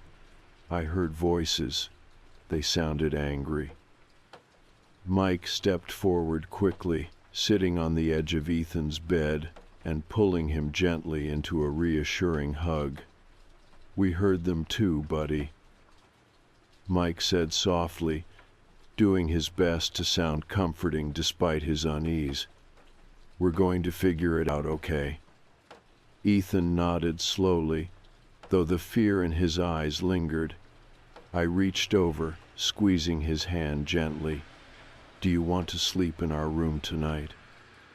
He nodded immediately, relief evident on his young face. We took him back to our bedroom, leaving a small lamp turned on to chase away the darkness. Ethan soon drifted into an uneasy sleep between us, but Mike and I lay awake, exchanging worried glances across our sleeping son. "We can't ignore this anymore," Mike finally whispered, his voice tight. "Tomorrow, we search the attic properly. There has to be something causing this." I agreed without hesitation. Rationally, I knew there had to be an explanation. Houses creaked, pipes groaned, and kids had nightmares. But this felt different. The whispers had sounded far too real, too deliberate. The footsteps too clear. Something was happening in our house, and ignoring it wasn't an option anymore. The next morning came slowly. Exhausted but determined, Mike and I decided not to send Ethan to school. Instead, we called in sick to work, intent on uncovering the source of the disturbances. After breakfast, we made our way upstairs to the attic once again, flashlights in hand, and Ethan trailing anxiously behind us. In the daylight, the attic seemed ordinary, even mundane. Dust danced lazily in beams of sunlight filtering through small gaps in the old wooden boards. But my eyes scanned carefully, desperate to notice something we'd missed before. Mike began tapping gently on the walls, pressing and searching for hidden spaces or passages, while Ethan stood quietly beside me, gripping my hand tightly. We searched meticulously, finding nothing unusual until Mike stepped back suddenly, a puzzled look crossing his face. "Did you hear that?" he asked, his voice cautious. I moved closer, listening intently as Mike tapped the floorboards again. The sound was hollow beneath our feet, different from the rest of the attic. "There's something here," Mike said slowly, excitement and unease mixing in his tone. He knelt, feeling along the edges of the floorboards, and eventually found a thin gap. Carefully, he pried upward, revealing a hidden trapdoor set into the floor. My breath caught sharply. How did we miss this before? Mike shook his head slightly, pulling the trapdoor fully open. A rush of cold air surged upward, sending chills racing along my skin. Below was darkness, and from somewhere deep inside, a strange, musty smell rose slowly. "What is that?" Ethan whispered fearfully, holding my hand tighter. Mike shone the flashlight downward, illuminating a narrow set of wooden stairs descending into a hidden chamber beneath the attic floor. My heartbeat quickened as I stared into the darkness. "I need to see what's down there," Mike said cautiously, clearly nervous but determined. "Stay here." I hesitated, torn between staying with Ethan and following Mike. Ethan's face had turned pale, his eyes wide with anxiety. I knelt beside him gently. "We'll stay right here, okay?" I reassured him, squeezing his shoulder. "Dad's just going to make sure it's safe." Mike descended slowly into the hidden space, the wooden steps creaking loudly beneath his weight. Ethan and I waited nervously, the seconds stretching into tense minutes. Suddenly, Mike's voice drifted upward from the darkness below. "There's something down here. You both need to see this." Reluctantly, Ethan and I descended carefully into the hidden room, hearts pounding. The air was colder, heavier here, filled with the scent of damp earth and decay. Mike stood near the far wall, holding something carefully in his hands. As we approached, I saw clearly what it was, an old book, thick with dust and age. "This was just sitting here," Mike whispered incredulously, right on the floor. "What is it?" I asked, my voice barely above a whisper, as though speaking louder might disturb something hidden within these walls. Mike opened the book carefully, turning the yellowed pages slowly. Ethan huddled close beside me, peering anxiously over Mike's shoulder. The handwriting inside was cramped, almost illegible, written in faded ink. As Mike skimmed the pages, his expression shifted from confusion to concern. "It's like a diary or journal," he explained quietly, "written a long time ago.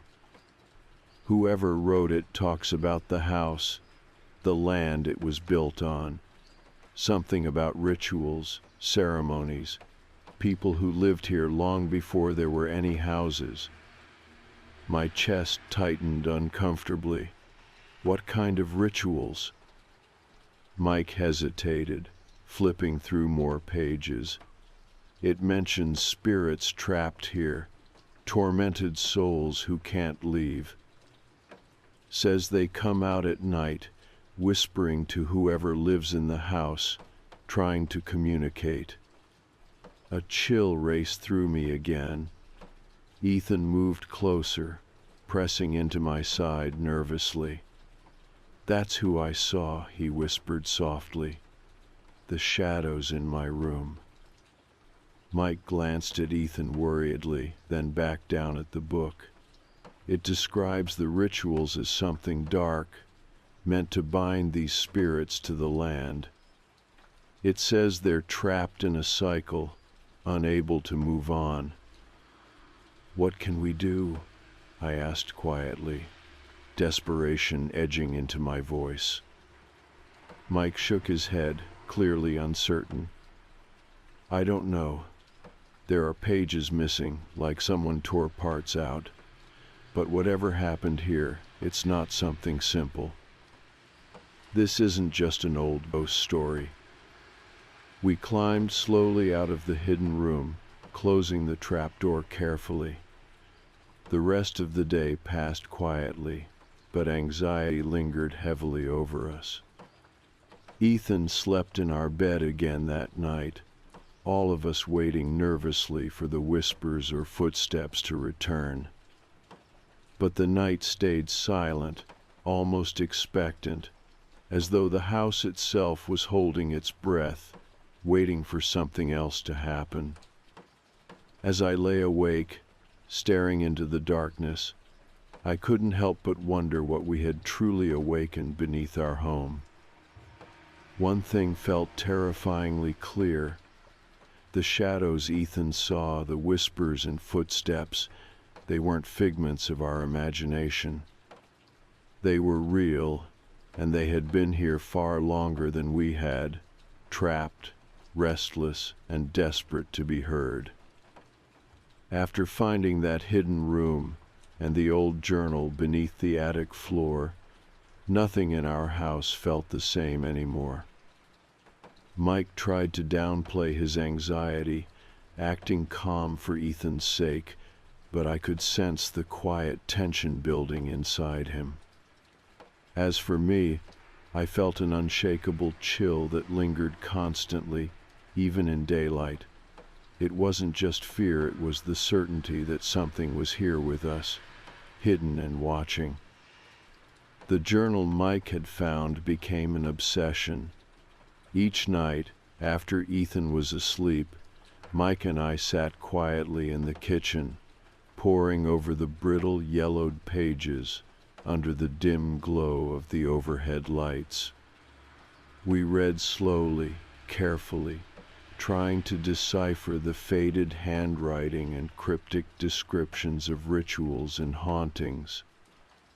Much of it seemed incomplete, the details lost to damaged pages, but what we could read made it clear that whatever happened here had scarred the land deeply.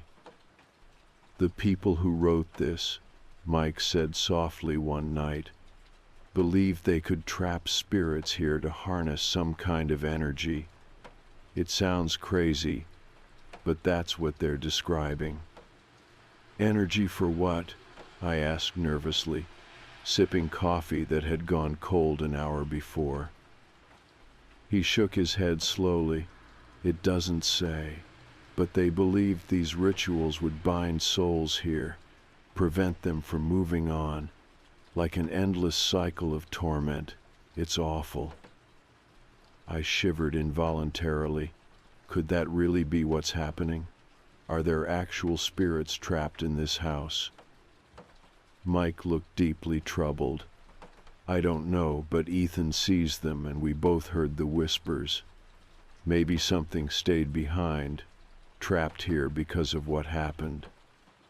Our conversation was suddenly interrupted by a quiet sound from Ethan's room.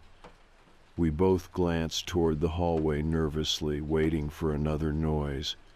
Silence stretched heavily until a soft sob broke through. "Ethan," I whispered, fear clutching my heart again. We hurried to his room to find him sitting up in bed, crying softly. "Buddy, what happened?" Mike asked gently, sitting beside him. Ethan's eyes were wide, filled with tears and panic.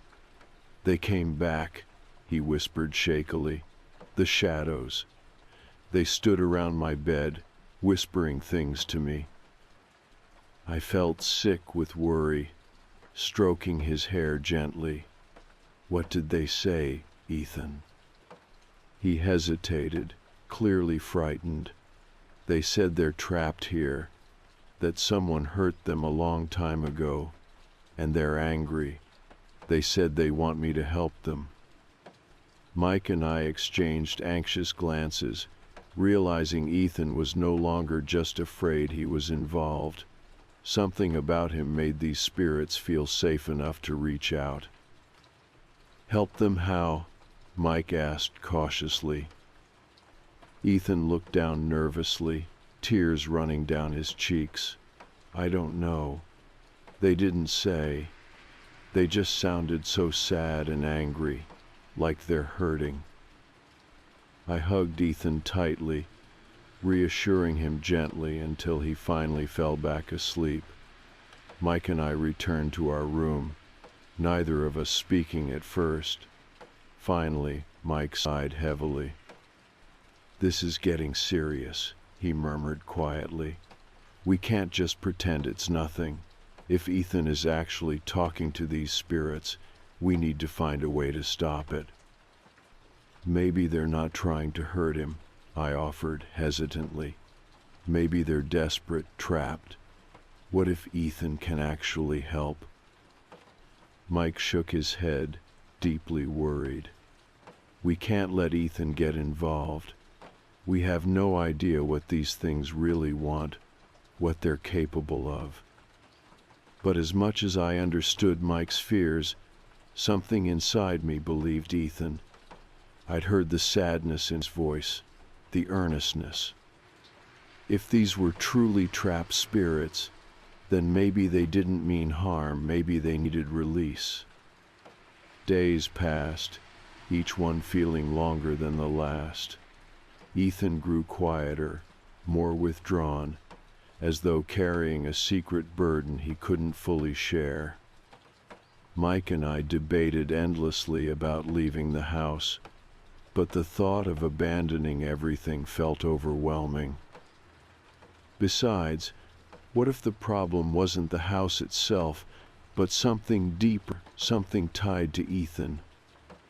One evening, nearly 2 weeks after discovering the hidden room, Ethan approached me quietly while Mike was busy in the garage. His eyes were serious, determined. "They keep coming back, Mom," he whispered urgently. "Every night now. They're asking me to do something, but I'm scared."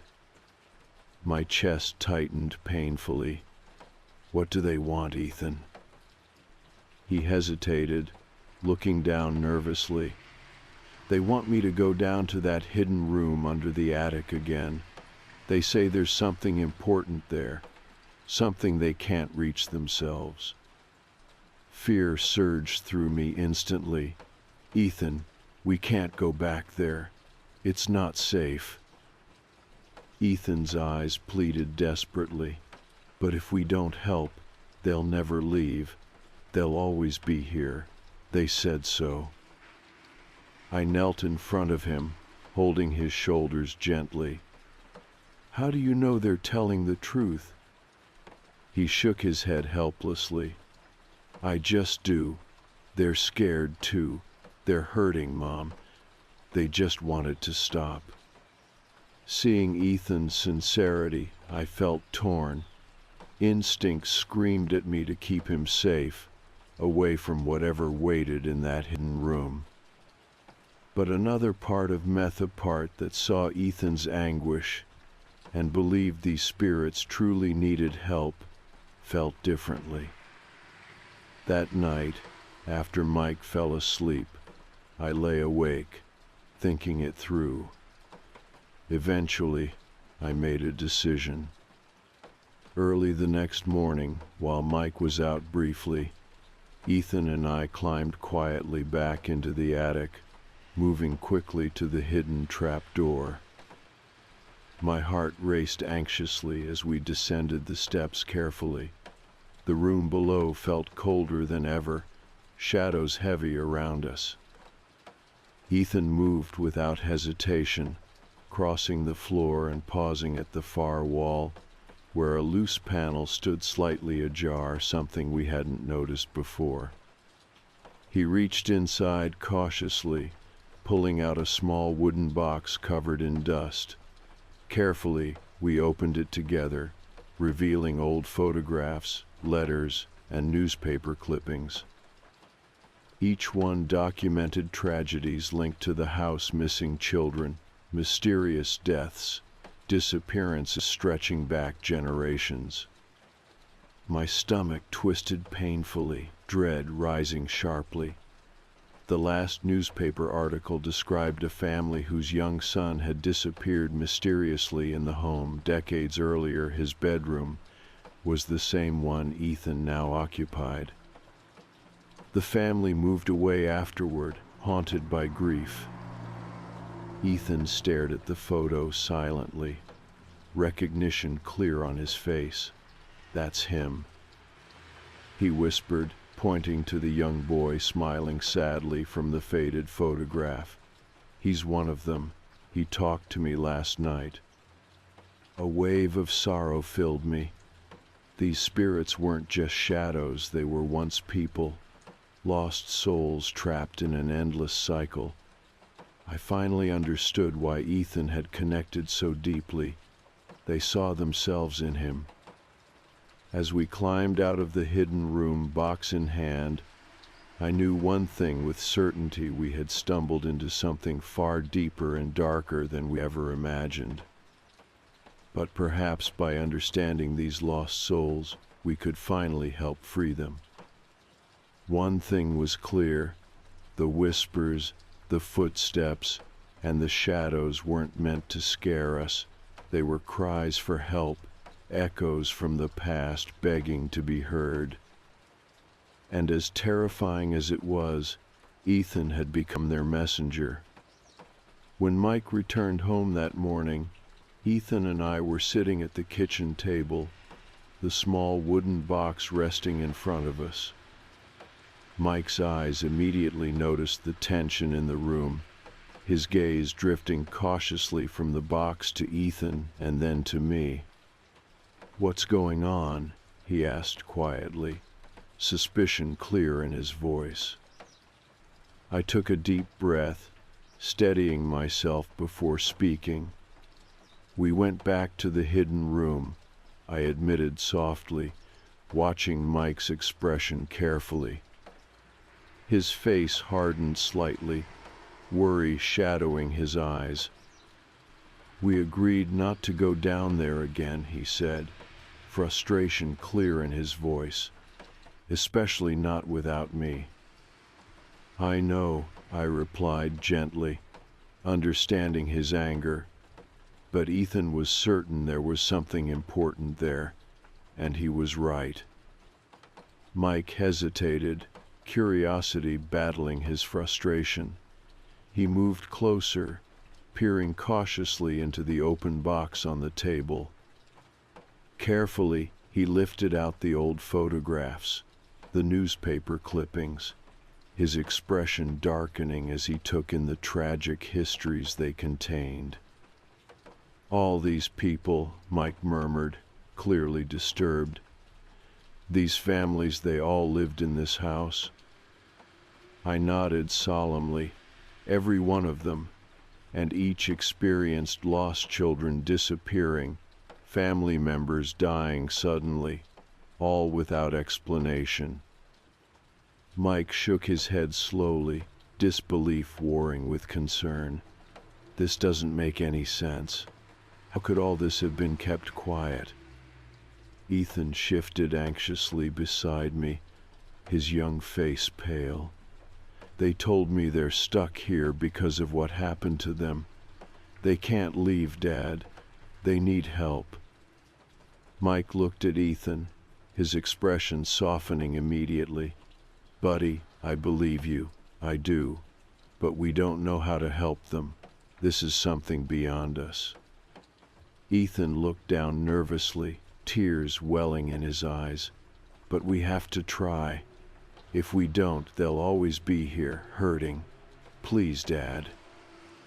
Mike's face filled with conflict, worry etched deeply into his features. After a long silence, he finally sighed heavily. Then we'll get help. Someone who knows more about this kind of thing. We can't face this alone. I agreed instantly, relieved that Mike was finally on board. That evening, we contacted a local historian and paranormal investigator named Sarah Mitchell, someone we'd found through cautious online research. Initially skeptical, Sarah listened patiently as we described our experiences, the hidden room, the journal, and Ethan's encounters with the spirits. This sounds serious, she admitted finally, concern in her voice. I've encountered similar places with dark histories, where the emotional trauma is so intense that the energies remain trapped. I'd like to see the house myself. The following day, Sarah arrived at our home, her presence both comforting and deeply unsettling. As soon as she stepped inside, I saw her face shift subtly, as if sensing something invisible yet undeniable. There's a very heavy presence here, Sarah murmured softly, walking slowly through each room. Something profound happened, multiple events, layered over generations. The air itself feels burdened. She requested to see the hidden room, and we cautiously guided her up into the attic, opening the trapdoor once more. Sarah descended quietly, her expression deeply thoughtful, as she took in the small space beneath. This room, she finally said, speaking softly but firmly, was clearly hidden intentionally. Whoever lived here long ago didn't want anyone discovering what they'd done. This isn't just a storage area, it's more like a vault, meant to conceal something terrible. We showed her the old journal, carefully placing it into her hands. Sarah's eyes scanned the faded handwriting intently, concern deepening her expression with every line.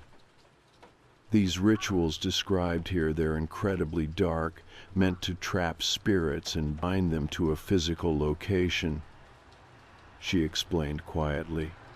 The individuals who performed them likely believed they could harness spiritual power for personal gain, but such practices always come at a terrible cost.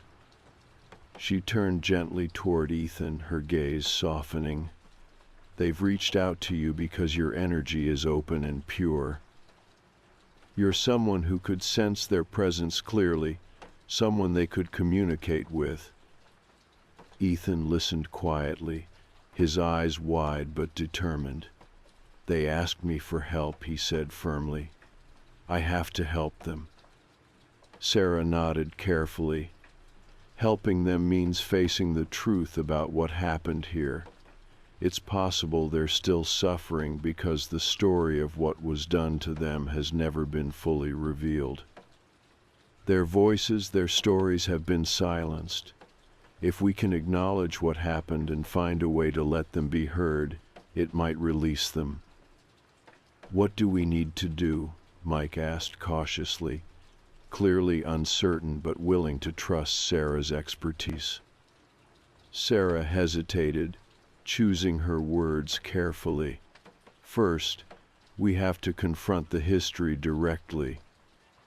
We need to understand exactly who these spirits are, what happened to them, and why they're still here. They chose Ethan to communicate with for a reason. He's connected to them now.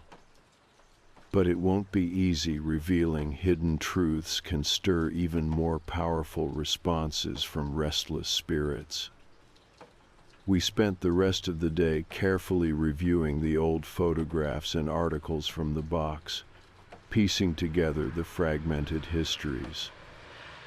Slowly we began identifying the faces and names of those who had lived in the house before us, families whose lives had been shattered by unexplained tragedies. Each story deepened our sorrow and understanding. Ethan listened intently, recognizing many of the faces he'd seen in his room at night. That evening, Sarah prepared a simple ceremony: candles, quiet words of acknowledgement, a gentle invitation for the trapped spirits to share their truths. Mike and I felt uneasy yet hopeful, holding Ethan closely between us as Sarah spoke calmly into the still air of the attic. "Spirits who linger here, we acknowledge your pain. We invite you to share your stories, to be heard. Release the burden that binds you here. Let your truth be known." For a moment, silence filled the attic, thick and expectant. Then suddenly the candles flickered sharply, a rush of cold air sweeping through the room. Ethan gasped softly, gripping my hand tightly. "They're here," he whispered nervously. "They're all around us." Sarah spoke gently but firmly. "Show us what happened. Help us understand." The room grew colder, darker, the air charged with an unmistakable presence. And then images flashed vividly in my mind, scenes of suffering, rituals performed in secret, families grieving, souls trapped by cruelty and injustice. Tears filled my eyes, an overwhelming sorrow gripping my heart. I could see from Mike's face that he felt it too, the emotional weight of those lost souls desperately trying to communicate their suffering. And in the center stood Ethan, tears streaming down his young face, receiving their truths clearly, bravely. When the images faded, Sarah nodded gently. "They've shown you their pain. Now we must share it openly. Their suffering was hidden for too long. Only when their stories are told and their pain acknowledged can they finally rest." We left the attic solemnly, carrying the weight of generations of hidden grief. But beneath that sorrow lingered hope. We now understood why Ethan had been chosen, why the spirits had reached out through him. They trusted him to free them. As night settled once again over the house, we knew our journey wasn't finished. The hardest part still lay ahead, uncovering and sharing the truth that had been hidden beneath this house for so many years.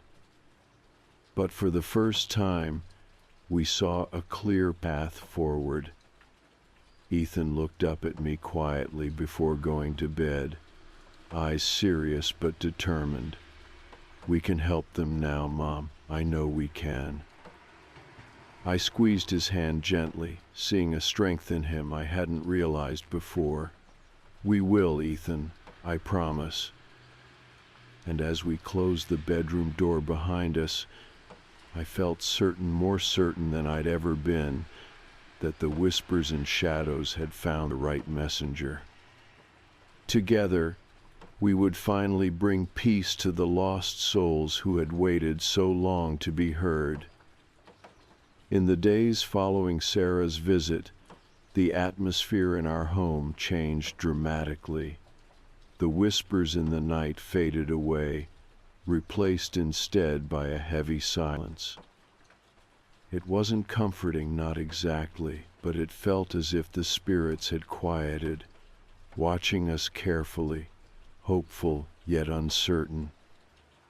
Ethan seemed calmer too, but beneath his newfound courage lingered an intensity, as if he carried a profound responsibility on his small shoulders. Sarah returned often, each visit bringing more clarity. With her help, we gradually uncovered the painful histories hidden within the house's walls. Old newspaper archives at the local library revealed the tragic stories behind each family that had lived here. Families destroyed by loss, parents driven to despair by vanished children, sudden deaths that left deep emotional scars on everyone involved. Ethan became deeply involved in the research, taking each story personally, as if he himself had suffered their losses. His empathy amazed me, but it also worried me. Mike shared my concern, gently reminding Ethan that, although he wanted to help, he shouldn't carry such sadness alone. But Ethan was resolute. "They chose me," he'd often say softly, a determination beyond his years visible in his eyes. "I need to finish this for them." One afternoon, as we sorted through records, Ethan suddenly paused, staring thoughtfully at an old black and white photograph depicting a family from many decades earlier. A boy about Ethan's age stood at the edge of the image, his smile shy, his eyes shadowed by an unspoken sadness. "He's the one I see the most," Ethan whispered quietly. "His name is Samuel. He's been here the longest. He wants me to find him." Mike and I exchanged worried glances. "Find him?" Mike asked gently. "You mean find out what happened to him?" Ethan shook his head slowly. "No, find him. Samuel said he's still here, somewhere in the house." My pulse quickened with anxiety. "Ethan, that can't be right. Samuel disappeared almost 60 years ago. There's no way." Ethan interrupted, his voice firm yet gentle. "He's still here, Mom," he told me. "He's trapped. They hid him somewhere he can't escape."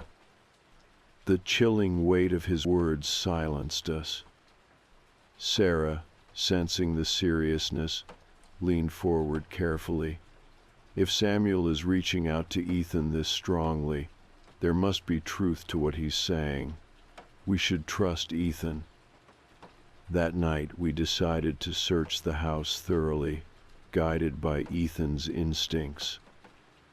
He seemed drawn toward the basement, an area we rarely visited, cluttered with old furniture, boxes, and dust-covered relics from previous occupants. Descending into the basement felt different this time, the air colder and heavier. Mike carried a flashlight, illuminating the dark corners and cobwebbed beams above us. Ethan moved confidently ahead, stepping carefully through the maze of abandoned belongings. "He's near here," Ethan murmured softly, eyes scanning the shadows. "Samuel told me he was afraid down here, that he couldn't get out. He kept calling for help, but no one ever came. Mike squeezed my hand reassuringly, but the dread in his face mirrored my own. Ethan finally stopped, pointing to an old wooden shelf leaning against the far wall. Dust and cobwebs covered it thickly, undisturbed for decades. "Behind there," Ethan said firmly, confidence unwavering. "He's behind there." Mike carefully moved the shelf aside, revealing an old, boarded-up section of wall. Rotten wooden planks nailed hastily together concealed something deeper. My stomach churned uneasily. How could we have missed this? We carefully pried the boards away, piece by piece, each creak echoing ominously through the basement. When the last plank fell away, an old narrow doorway appeared, revealing a hidden chamber behind the wall. A cold, stale odor seeped out, and dread filled me completely. Mike shone the flashlight inside. The tiny room was empty except for a small, rusted metal bed frame in the corner, covered with decades of dust. Ethan stepped inside slowly, his breathing shallow, eyes wide with sorrow. "This is where they put him," Ethan whispered, tears filling his eyes. "They left him here." We stood frozen in horror, realizing the heartbreaking truth the family had hidden their own child away, locking him inside this forgotten space. Samuel had vanished not by accident, but by cruel intent. The thought of his loneliness, fear, and abandonment tore painfully at my heart. Then, as if drawn by instinct, Ethan moved toward the old bed. Carefully, he knelt down and pulled aside a loose board from the wall behind it. My heart raced with anxious anticipation. Ethan reached carefully inside, pulling out a small object wrapped in faded cloth. We gathered close, holding our breath as Ethan gently unfolded the cloth, revealing a worn, fragile toy soldier, the paint faded and chipped, clearly cherished once. Ethan cradled it gently, tears slipping down his cheeks. "This was Samuel's," Ethan whispered. "He wanted us to find it. He wanted someone to know he was here." At that moment, the air shifted suddenly, warmth spreading gently around us. I felt an overwhelming sense of relief and gratitude, emotions clearly not mine alone. Ethan stood silently, eyes closed, gripping the toy soldier softly.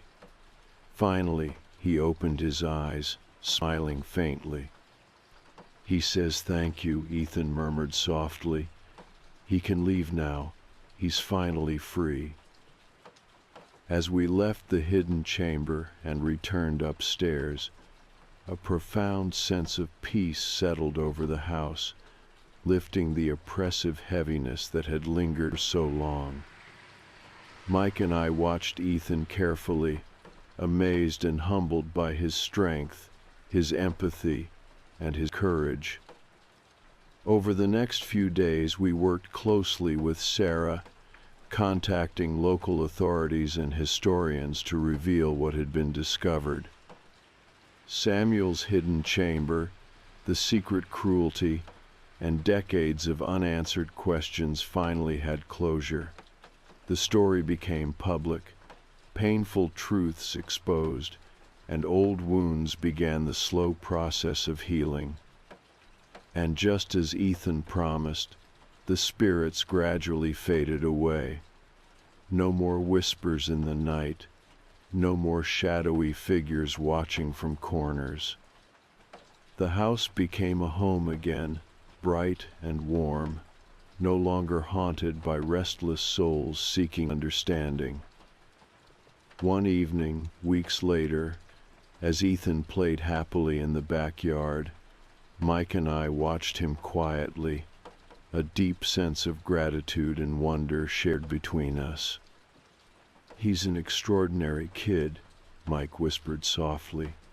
"I still can't believe everything he did." I nodded, tears of pride stinging my eyes. He understood things we couldn't. He trusted the spirits, believed in them when no one else did. Mike squeezed my hand gently, warmth in his smile. He saved them. He gave them peace. As twilight settled around us, Ethan ran up, laughing breathlessly, his eyes bright. Samuel said goodbye. Ethan said softly, happiness and relief in his voice, "He wanted me to tell you he's happy now." I hugged Ethan tightly, emotions filling me completely. The house that had once seemed so perfect, then so frightening, now felt like a place where healing had finally begun for us, for Ethan, and for the spirits who had suffered in silence for far too long. The darkest chapter of our lives had finally ended, but from that darkness, Ethan emerged stronger, braver, and deeply compassionate. Our son had done something incredible. He had listened when no one else could hear, seen truths hidden in shadow, and given a voice to souls who had waited patiently, desperately, for someone to notice them. In the end, it wasn't fear or darkness that defined our home. It was understanding, courage, and the incredible power of compassion. After Samuel's story became public, the house and its haunting past were no longer hidden away in darkness. Our family had finally broken the cycle, bringing light to truths long forgotten. It was strange, but in the aftermath, the home that had once filled us with dread now became a place of healing. Each passing day made that clearer, as warmth and sunlight chased away the lingering shadows. Ethan gradually returned to a normal routine, attending school and playing outside with neighborhood friends. But there was an undeniable change in him. He carried himself differently, with a quiet maturity uncommon for a child his age. His experience had marked him deeply, shaping him in ways Mike and I were still coming to understand. Yet, despite everything he'd endured, Ethan remained gentle, kind, and compassionate, qualities we cherished more than ever. Sarah Mitchell continued to visit regularly, checking in on Ethan and ensuring that the lingering spiritual activity had truly ceased. Her gentle reassurance and genuine kindness helped all of us process the extraordinary events we'd lived through. One sunny afternoon, as we sat together in our living room, she smiled warmly at Ethan. "You've done an incredible thing," she told him softly. "Not many people would have had the courage to do what you did." Ethan blushed slightly, looking down shyly. "I didn't do it alone," he said gently. "They trusted me, and Mom and Dad helped, and you helped." Sarah nodded slowly, admiration clear in her expression. "You're right, but they chose you, Ethan. Spirits like those, trapped for so long, they look for someone they know will hear them, someone brave enough to listen." Mike squeezed Ethan's shoulder affectionately. "We're proud of you, buddy, more than you'll ever know."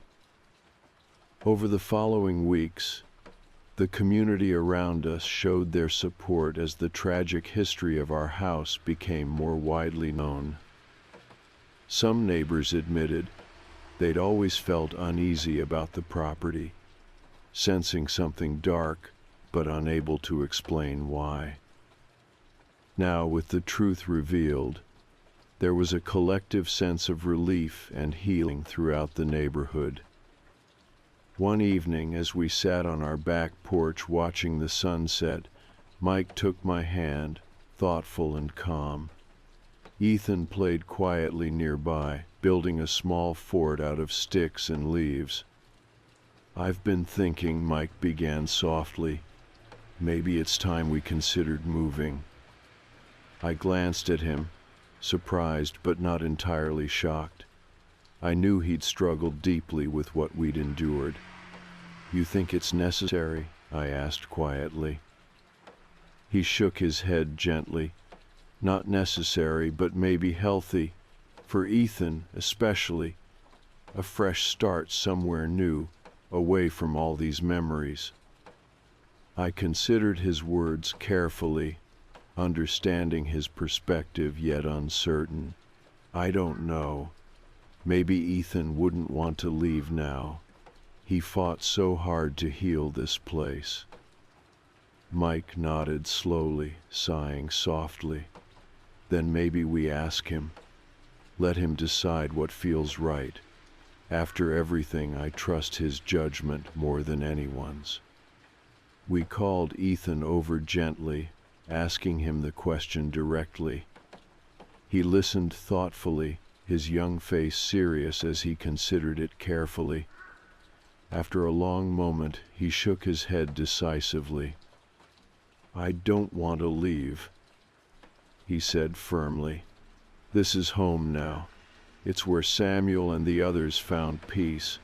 If we go, it's like we're forgetting everything they taught us. I don't want to forget." Mike and I exchanged a glance, pride and understanding passing between us.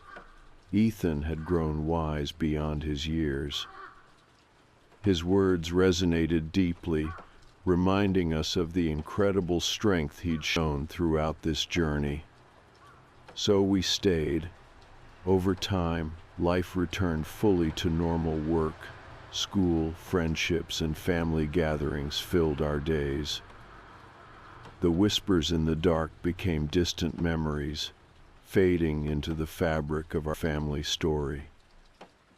Yet even as life moved forward, we honored the spirits' memories, sharing their stories openly, refusing to let their suffering be forgotten. On a crisp fall day, Ethan came home from school with a drawing he'd made. In colorful crayons, he'd illustrated our house bathed in sunlight, surrounded by smiling figures. One small figure stood apart slightly, glowing softly. "Samuel." "I drew Samuel," Ethan explained softly, holding it carefully. "He told me he likes it here now, but he doesn't have to stay anymore. He just comes back sometimes to visit, to make sure we're okay." My heart warmed gently at his words, feeling a profound peace. It wasn't frightening or unsettling anymore. Instead, it was comforting, a gentle reminder that we'd done something truly meaningful. Eventually, Sarah Mitchell wrote a book about our experience, carefully detailing the history, our family's involvement, and Ethan's courage in resolving the haunting. It was well received, drawing interest from researchers, historians, and even spiritual experts. But what mattered most was the acknowledgement the spirits who suffered silently now had their truths shared openly, finally bringing them genuine peace. The day the book was released, Ethan stood quietly beside Sarah at a small local event, confidently speaking to those gathered. His words moved everyone deeply, sharing his personal experiences with sincerity and humility beyond his age. "I learned something important," he explained softly, looking into the audience earnestly. Sometimes things are scary because we don't understand them. But when we listen, really listen, we find out they aren't scary, they're just sad, and they need help. That's what Samuel taught me. That's why I helped him. His words resonated powerfully. Tears filled my eyes, pride swelling in my heart. Ethan had turned something terrifying into something hopeful, a lesson in empathy and courage we all deeply needed. As Ethan grew older, he became an advocate for understanding paranormal experiences compassionately, supporting others who faced similar struggles. He continued working closely with Sarah, helping families cope with unsettling events and find peaceful resolutions, always guided by empathy and compassion. Our home eventually became known locally as a place of hope rather than fear. People visited, bringing flowers and small tokens honoring Samuel and the other lost souls who'd finally found peace. The house had fully transformed, no longer burdened by darkness. Instead, it radiated warmth and understanding. One night, years later, Ethan, now a thoughtful teenager, sat with me on the porch again, the moonlight gentle overhead. He smiled softly, gazing into the backyard quietly. "I still see him sometimes," Ethan whispered softly. "Samuel, he's happy. They're all happy. They're free now." I hugged him tightly, grateful beyond words for the incredible young man he'd become. Ethan had done something extraordinary. He'd turned pain into purpose, darkness into light, and fear into understanding. Our story had begun with dread and uncertainty, but through courage, empathy, and love, it ended in healing and hope. In our darkest moments, Ethan had guided us, leading us out of fear and toward peace. And now, surrounded by warmth, family, and the gentle memories of spirits we'd come to understand deeply, I knew that no matter what life brought next, we'd face it together, stronger because of what we'd endured. In the quiet comfort of the evening, our family felt whole, our hearts at peace, forever changed but deeply grateful. The spirits of our home had finally been heard, their stories told. And because of that, our house was no longer haunted, it was simply home. The day the substitute teacher arrived, it rained so hard the windows rattled. Fourth grade was restless from the moment the bell rang, whispers bouncing off the walls, feet swinging beneath desks, pencils tapping. Rain always did that to kids. It made the air feel thick, the room too small, like energy had nowhere to go but out. When the classroom door finally opened, everyone went quiet. The woman who stepped inside was thin, too thin. Her black skirt clung to sharp angles, and her blouse was pressed so stiffly it barely moved when she did. Her hair was pulled back in a bun so tight it looked painful. She didn't smile, didn't clear her throat, didn't introduce herself.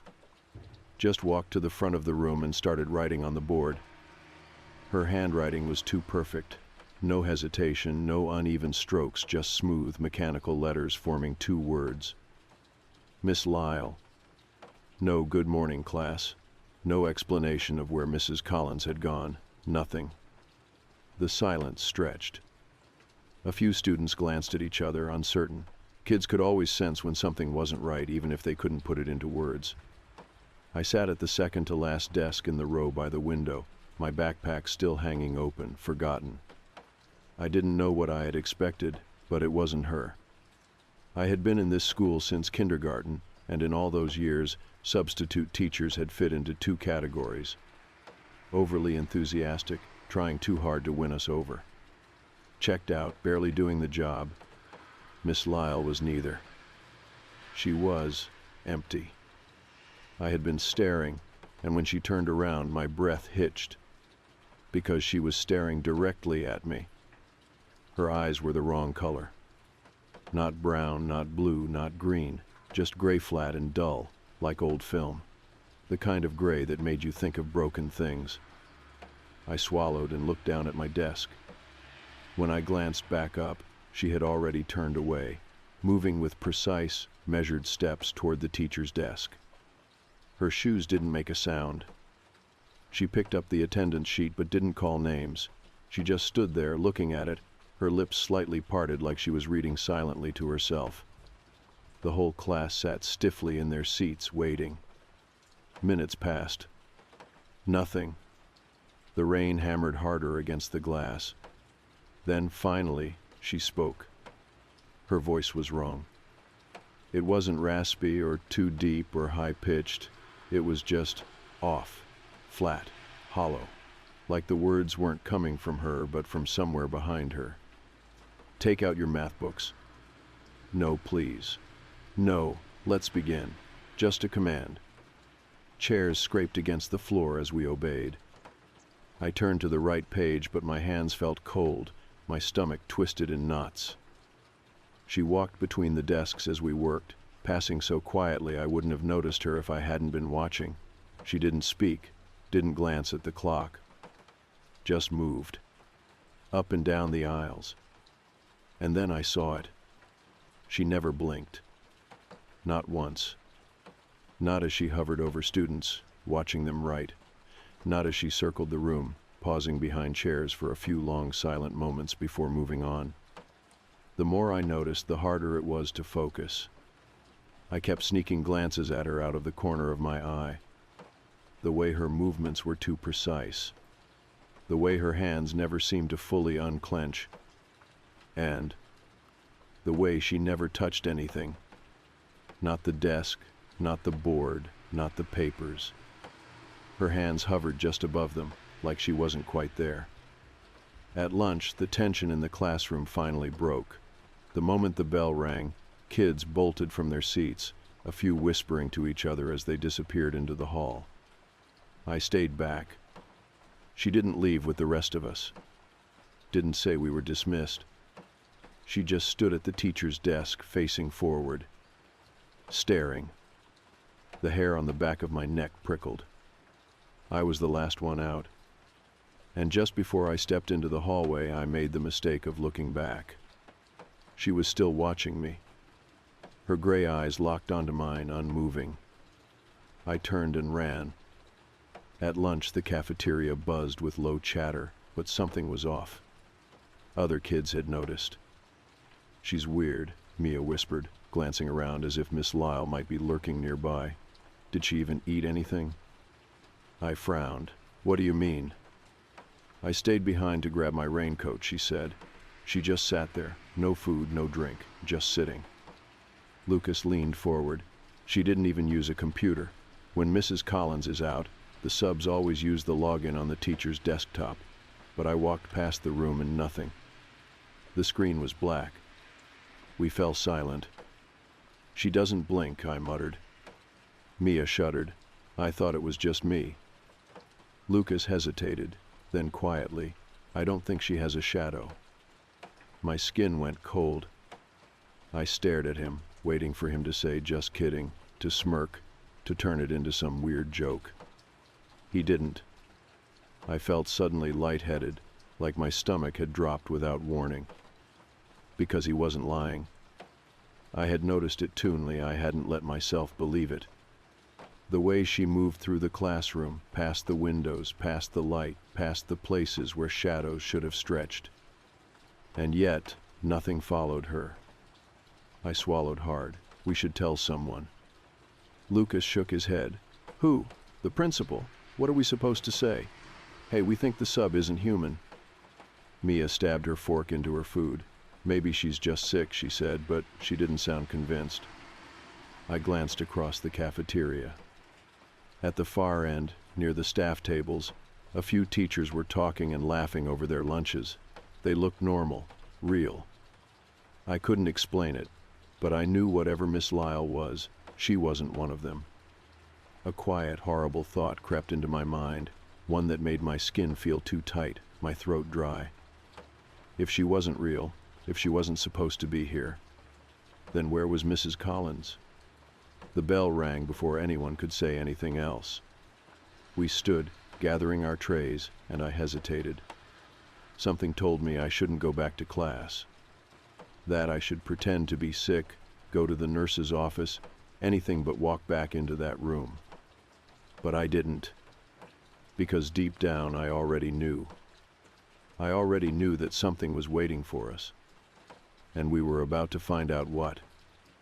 The air in the classroom felt wrong when we walked back in. Not cold, not hot, just off, like the kind of stillness that came before a thunderstorm. The fluorescent lights hummed too loudly, flickering just slightly, but maybe that was my imagination. Or maybe it wasn't. Miss Lyle stood at the front of the room, facing the chalkboard, not writing, not adjusting papers, just standing there, like she had been there the entire time waiting. I hesitated by the door, gripping the strap of my backpack. The rest of the class shuffled past me, their voices lower than usual, their movements careful. I glanced at Mia. She avoided my gaze. Lucas did too, because we all felt it. We knew something wasn't right, and yet we sat down anyway. Miss Lyle finally moved. Slow, deliberate, she turned toward us, her hands still pressed close to her sides. Those gray eyes, flat, emotionless, swept across the room, taking us in one by one. She didn't smile, didn't speak. And then she did something I still can't explain. She tilted her head. Not a normal tilt, not the kind people do when they're curious or confused. It was too slow, too exact, like a machine calculating something. Her neck shouldn't have bent that way. The room felt impossibly quiet. Then, finally, she spoke. Her voice was just as empty as before. Continue working from page 73. Chairs creaked as kids pulled out their books. Pages turned, pencils scratched. Everyone was too afraid to do anything but obey. I flipped open my own textbook, but I wasn't reading. I was watching. She didn't sit at the teacher's desk. She just stood there, watching us, watching me. I kept my eyes on my book, but I could feel it, that unblinking stare drilling into the side of my face. I tried to ignore it. I tried not to look. But I did. And the moment I glanced up, she moved. Not a normal movement. She didn't step, didn't shift. 1 second, she was at the front of the room. The next, she was behind me. I didn't hear her move. I didn't see it. But she was there, standing inches from my chair. My breath locked in my throat. I couldn't turn around. I couldn't. I stared straight ahead, fingers digging into the edge of my desk. Then, she leaned down, close enough that I felt the air change, the unnatural stillness around her. And in the smallest, quietest voice, she whispered my name. Not out loud. Inside my head, I shot up from my chair so fast it scraped against the floor. The noise shattered the silence, and all eyes snapped toward me. Miss Lyle remained where she was, staring at me with that blank, unreadable face. I opened my mouth to say something, anything, but no words came out. Her gaze stayed locked onto mine, and for the first time I saw it. A flicker of something beneath her skin. A ripple, like static on an old television screen, distorting her features for the briefest second before smoothing out again. I backed away, my breath uneven. Two need to go to the nurse. Miss Lyle didn't react. She didn't nod, didn't ask if I was okay. She just stared. And then, so quietly I almost didn't hear it. She said, "Hurry back." Not a command. A warning. I grabbed my things and ran. I didn't go to the nurse. I went straight to the office. The hallway felt impossibly long as I walked, my mind racing. My legs still felt shaky from whatever had happened back there, my stomach twisting itself into knots. The receptionist barely glanced up when I entered. "Something wrong?" I nodded, my throat dry. "Two need to talk to the principal." Her fingers hovered over her keyboard. "About what?" "The substitute, Miss Lyle." She frowned slightly, tilting her head. "Who?" I swallowed. "The sub, the one covering for Mrs. Collins." A longer pause. Then she glanced at her computer screen, scrolled, checked something. A slow, uneasy expression crossed her face. "We don't have a Miss Lyle on record," she said. My heart stopped. I gripped the counter. "That's not possible. She's in my classroom right now."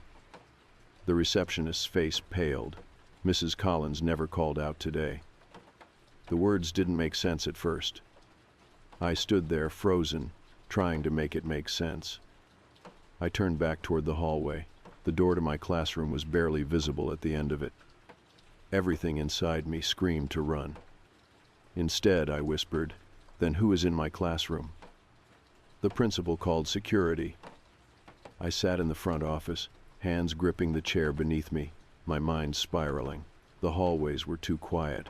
The rain outside had stopped. Everything felt suspended, like time was waiting to see what would happen next. 15 minutes passed. Then 20. Finally, the principal returned. Her face was blank, unreadable. There was no one in the classroom. I blinked. "What?" She sat down across from me, folding her hands neatly. The students were sitting quietly at their desks. No teacher present, no sign that one had ever been there. My pulse thundered. "That's not." I shook my head.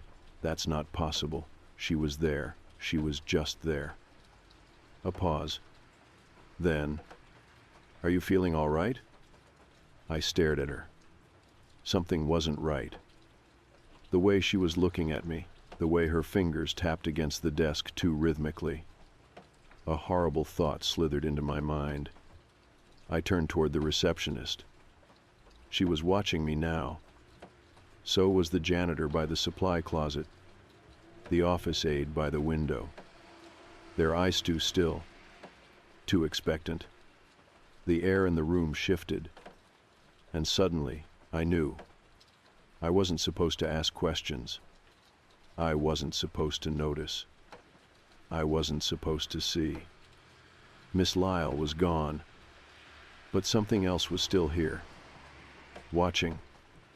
Waiting. And now they knew that I knew. The office was too quiet. The kind of quiet that wasn't empty but watching. The principal sat across from me, her hands folded neatly on the desk. The receptionist had stopped typing, her fingers hovering just above the keyboard. Even the janitor, who had been mopping the same tile for the past 5 minutes, stood still. His eyes settled on me. Something was wrong, and I had made a mistake. I had noticed. The realization hit me so hard I nearly choked on it. My stomach clenched, my hands gripping the chair beneath me so tightly my knuckles turned white. I wasn't supposed to notice that Miss Lyle had never blinked. I wasn't supposed to ask where Mrs. Collins was. I wasn't supposed to tell them. But I had. And now they were all staring. The principal smiled, but it was too polite, too controlled. "You seem a little disoriented," she said gently. "Maybe you should go lie down in the nurse's office for a while." Number. Every muscle in my body screamed to run, but I didn't, not yet. Because if I ran now, I wouldn't make it. I had to be careful. I forced myself to swallow the panic rising in my throat, forced myself to nod. Yeah, maybe I just need some air. Her smile didn't waver. She stood slowly, like she had all the time in the world. "I'll walk you there," she said. The janitor had stopped mopping completely. He was just standing there, staring at the floor like he was listening. I couldn't stay here. I had to get back to my classroom. The second the principal stepped toward me, I moved. Fast. I pushed back from the chair and bolted into the hallway before she could grab my arm. I heard her voice sharp, calling after me, but I didn't look back. I couldn't look back. The hallway stretched too long in front of me. The fluorescent lights flickered overhead, buzzing softly. I felt like I was running in slow motion, like the air had thickened around me, trying to hold me in place. I turned the corner, my shoes skidding against the linoleum. My classroom door was open. I burst inside, breathless, expecting chaos, expecting the students to be gone, to see nothing but empty desks and silence. But no, they were still there, sitting at their desks just as I had left them. Except now, they weren't moving. Every single one of them sat perfectly still, not writing, not whispering, just waiting. My breath hitched. Then Mia turned her head toward me. Slow, too slow, like a puppet on invisible strings. My stomach dropped. Her lips parted, but her voice was flat, wrong. "The principal is looking for you." I took a step back. Lucas turned his head next, the exact same way. "You should go to the nurse's office," he said. My heartbeat hammered against my ribs. This wasn't real. This wasn't real. I scanned the room, chest tightening. They weren't blinking. Not a single one of them. Then I saw the desk. Mrs. Collins' desk. For the first time, I noticed something was different. Her chair was pushed back, like someone had been there. But no one was. Or had been. A sickening realization churned in my stomach. Mrs. Collins hadn't called out. She had never left. And now I had no idea where she was. A sound echoed behind me, a soft click. The classroom door had shut. I spun around, and my chest nearly caved in on itself. Miss Lyle stood in front of it, blocking the exit. She hadn't been there a second ago, but now she was. Standing perfectly still, her arms at her sides, those lifeless gray eyes boring into me. The air in the room changed. Not colder, not warmer. Just different. Like the space itself had warped, like it was no longer part of the school, no longer part of anything. My skin crawled. I took a slow step backward. "Where is Mrs. Collins?" Miss Lyle tilted her head. That same unnatural tilt. The classroom groaned, not loudly, not like the building was shifting, but like the very air inside it had stretched. She took a step toward me. Not walking. Gliding. Like her feet weren't touching the floor at all. I felt something in me snap. I ran. I dove past the desks, knocking over chairs, my pulse a roaring sound in my ears. I reached for the window, slammed it open. The world outside wasn't there. Just blackness. No playground, no parking lot, no sky. Nothing. I stumbled back, my breath ragged. The classroom wasn't real anymore. A whisper curled around my mind, soft as silk. "You were never supposed to notice." I turned toward her, toward it. Miss Lyle's face rippled. For a brief moment, I saw something else beneath it. Something empty. Something that shouldn't exist. A shape without a shape. A presence that had been here long before me and would be here long after. And then, the door burst open. The spell shattered. Reality slammed back into place so fast it hurt. The fluorescent lights buzzed overhead. The classroom window showed the real world outside the playground, the sky, the teachers walking by. I gasped, my knees weak, collapsing to the floor. Mrs. Collins stood in the doorway. Real, tangible, alive. She frowned, stepping inside. What on earth? I turned back to the classroom, my head still spinning. The desks, the kids, all of them were normal. Lucas blinked at me, confused. Mia whispered something to the girl beside her. The chairs I had knocked over were upright again, like nothing had happened. Miss Lyle was gone, vanished, like she had never been there. Mrs. Collins knelt beside me, concern in her eyes. "Are you all right?" I couldn't speak, couldn't move, because I knew they wouldn't remember. Not the students, not the teachers. No one. It had erased itself. I sat there, gasping, my whole body trembling. Mrs. Collins helped me up, but I barely felt it. I turned toward the chalkboard. It was clean. No sign of anything, except at the very bottom, written in the faintest chalk. A message. Just for me. "I will return when you forget." I never spoke about it. Not to my parents, not to my friends, not even to Lucas or Mia. Because I knew the truth. It was still there, waiting, for another student, for another day, for when someone else noticed. Because that's how it works. It waits, until someone sees what they shouldn't, and then it plays the game all over again. I don't know why I'm writing this. Maybe because I haven't slept in 3 days. Maybe because every time I close my eyes, I see that tunnel again. Maybe because I need anyone to believe me before I lose my mind completely. I was a cop for 8 years. I've seen a lot of bad shit. Murders, overdoses, people who went missing and never turned up. You do this job long enough, and you realize the world is a lot darker than most people will ever know. But this was something else. It happened about 5 years ago when I was still with the department.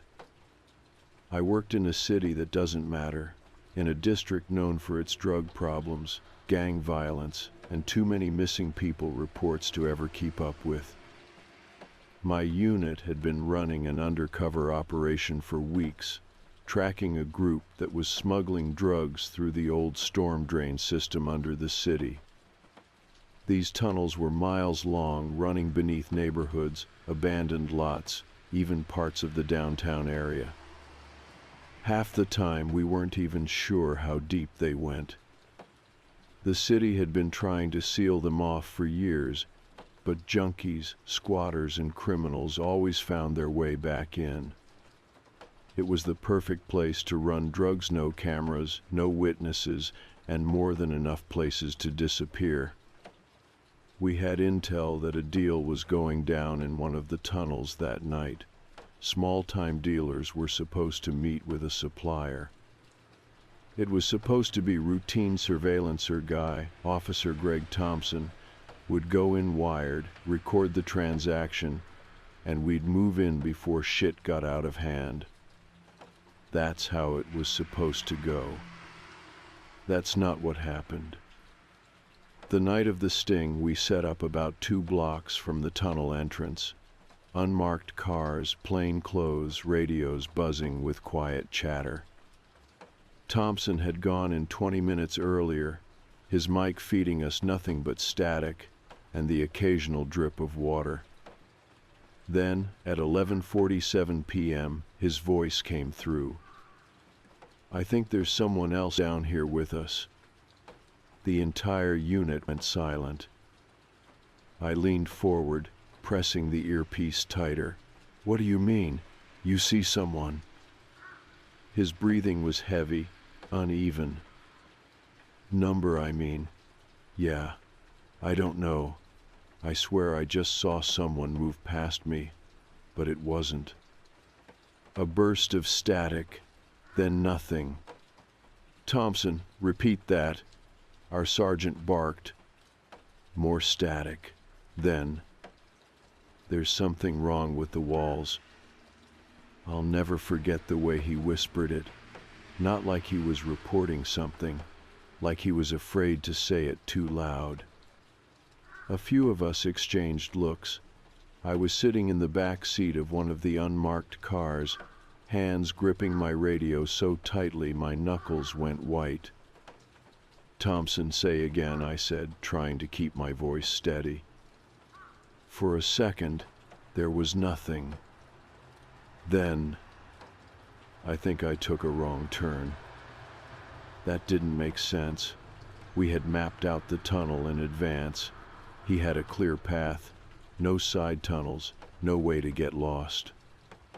"Thompson, stay where you are. We're coming in." "Number don't." The way he said it so fast, so desperate, sent a cold wave through my chest. "Why not?" Silence. Then, in the faintest, most broken voice I have ever heard from another human being, "It's not human." My entire body locked up. We weren't alone in that car. We weren't alone in those tunnels. "Thompson, get the fuck out of there," our sergeant ordered. We heard shuffling, heavy breathing, and then the sound of something wet, like someone moving through thick, sloshing water. "Thompson, move." The static cut out, and the line went dead. We scrambled, guns drawn, flashlights flicked on, radios going crazy. We stormed the tunnel entrance within minutes, but there was no sign of Thompson. The place was pitch black, the kind of darkness that eats light whole. We called his name, over and over. The echoes stretched through the tunnel, bouncing back at us like mocking whispers. I still remember the way my boots crunched against the wet concrete as we moved deeper in, the air growing thick and stale. And then we found his radio, lying in the middle of the tunnel floor, still buzzing with static. No blood, no signs of a struggle. Just a broken earpiece and a trail of wet footprints leading further into the dark. But they weren't his. They were bare, and too big to be human. We searched for 6 hours, covered every inch of that tunnel, even brought in dogs. Nothing. Not a single goddamn trace of him. By morning, they called it in as an officer down, body not recovered. That was the official report. But there was one thing we never put in the paperwork. When we went back to review Thompson's body cam footage, we expected glitches. We expected corrupt files. What we didn't expect was 2 minutes of video that shouldn't exist. The footage starts normal, Thompson walking, the tunnel stretching ahead of him, his flashlight catching glimpses of old graffiti and rusted pipes. Then, at 11:46 p.m., the screen glitches. When it clears, the walls are different. They look softer, like flesh. They pulse, breathe. At 11:47 p.m., his flashlight flickers, and for half a second, something appears on screen. Something big. Something that should have never been down there. It's standing just ahead of him, half in shadow. At first, it looks human. But then it moves. And you realize it's not. I quit the force 3 months later. Never told anyone what we saw in that footage. Never went near those tunnels again. They sealed them off the following year, called it a safety hazard. But I still wonder, was Thompson ever really lost? Or did something take him? Something that was never supposed to be found. I didn't quit right away. I wanted to. I thought about it every night after the tunnel. Every time I closed my eyes, I saw those wet footprints, saw that thing on the footage, saw Thompson's radio lying there like he had just dropped it and walked into the dark. But I didn't leave. Because even after they called him missing, even after they sealed off the tunnels, I kept hearing him. At first I convinced myself it was stress. I'd wake up in the middle of the night, heart racing, convinced I had just heard his voice crackling through my police radio. Except my radio wasn't on. It wasn't even in my apartment. The first time it happened, I checked my phone, thinking maybe one of the guys had called me, maybe a voicemail had glitched, or I was dreaming. Nothing. Dead silence. But I swore I heard it. I think I took a wrong turn. Then it started happening at work. I'd be sitting in my patrol car, engine humming, running routine checks, and out of nowhere, static. Not over the radio, inside my head. A low, distorted buzz, like when you're just on the edge of a frequency but not quite locked in. The kind of sound that makes your ears itch. And underneath it, a voice. Too faint to be sure, but deep down I knew. I knew it was him. I told myself it was just guilt, that maybe if I had been faster, smarter, if we had gone in sooner, we could have saved him. I even talked to the department shrink, didn't tell her the full story, just that I had bad dreams, that I was stressed about the job. She told me to take some time off. I didn't, because I had to know. I had to go back.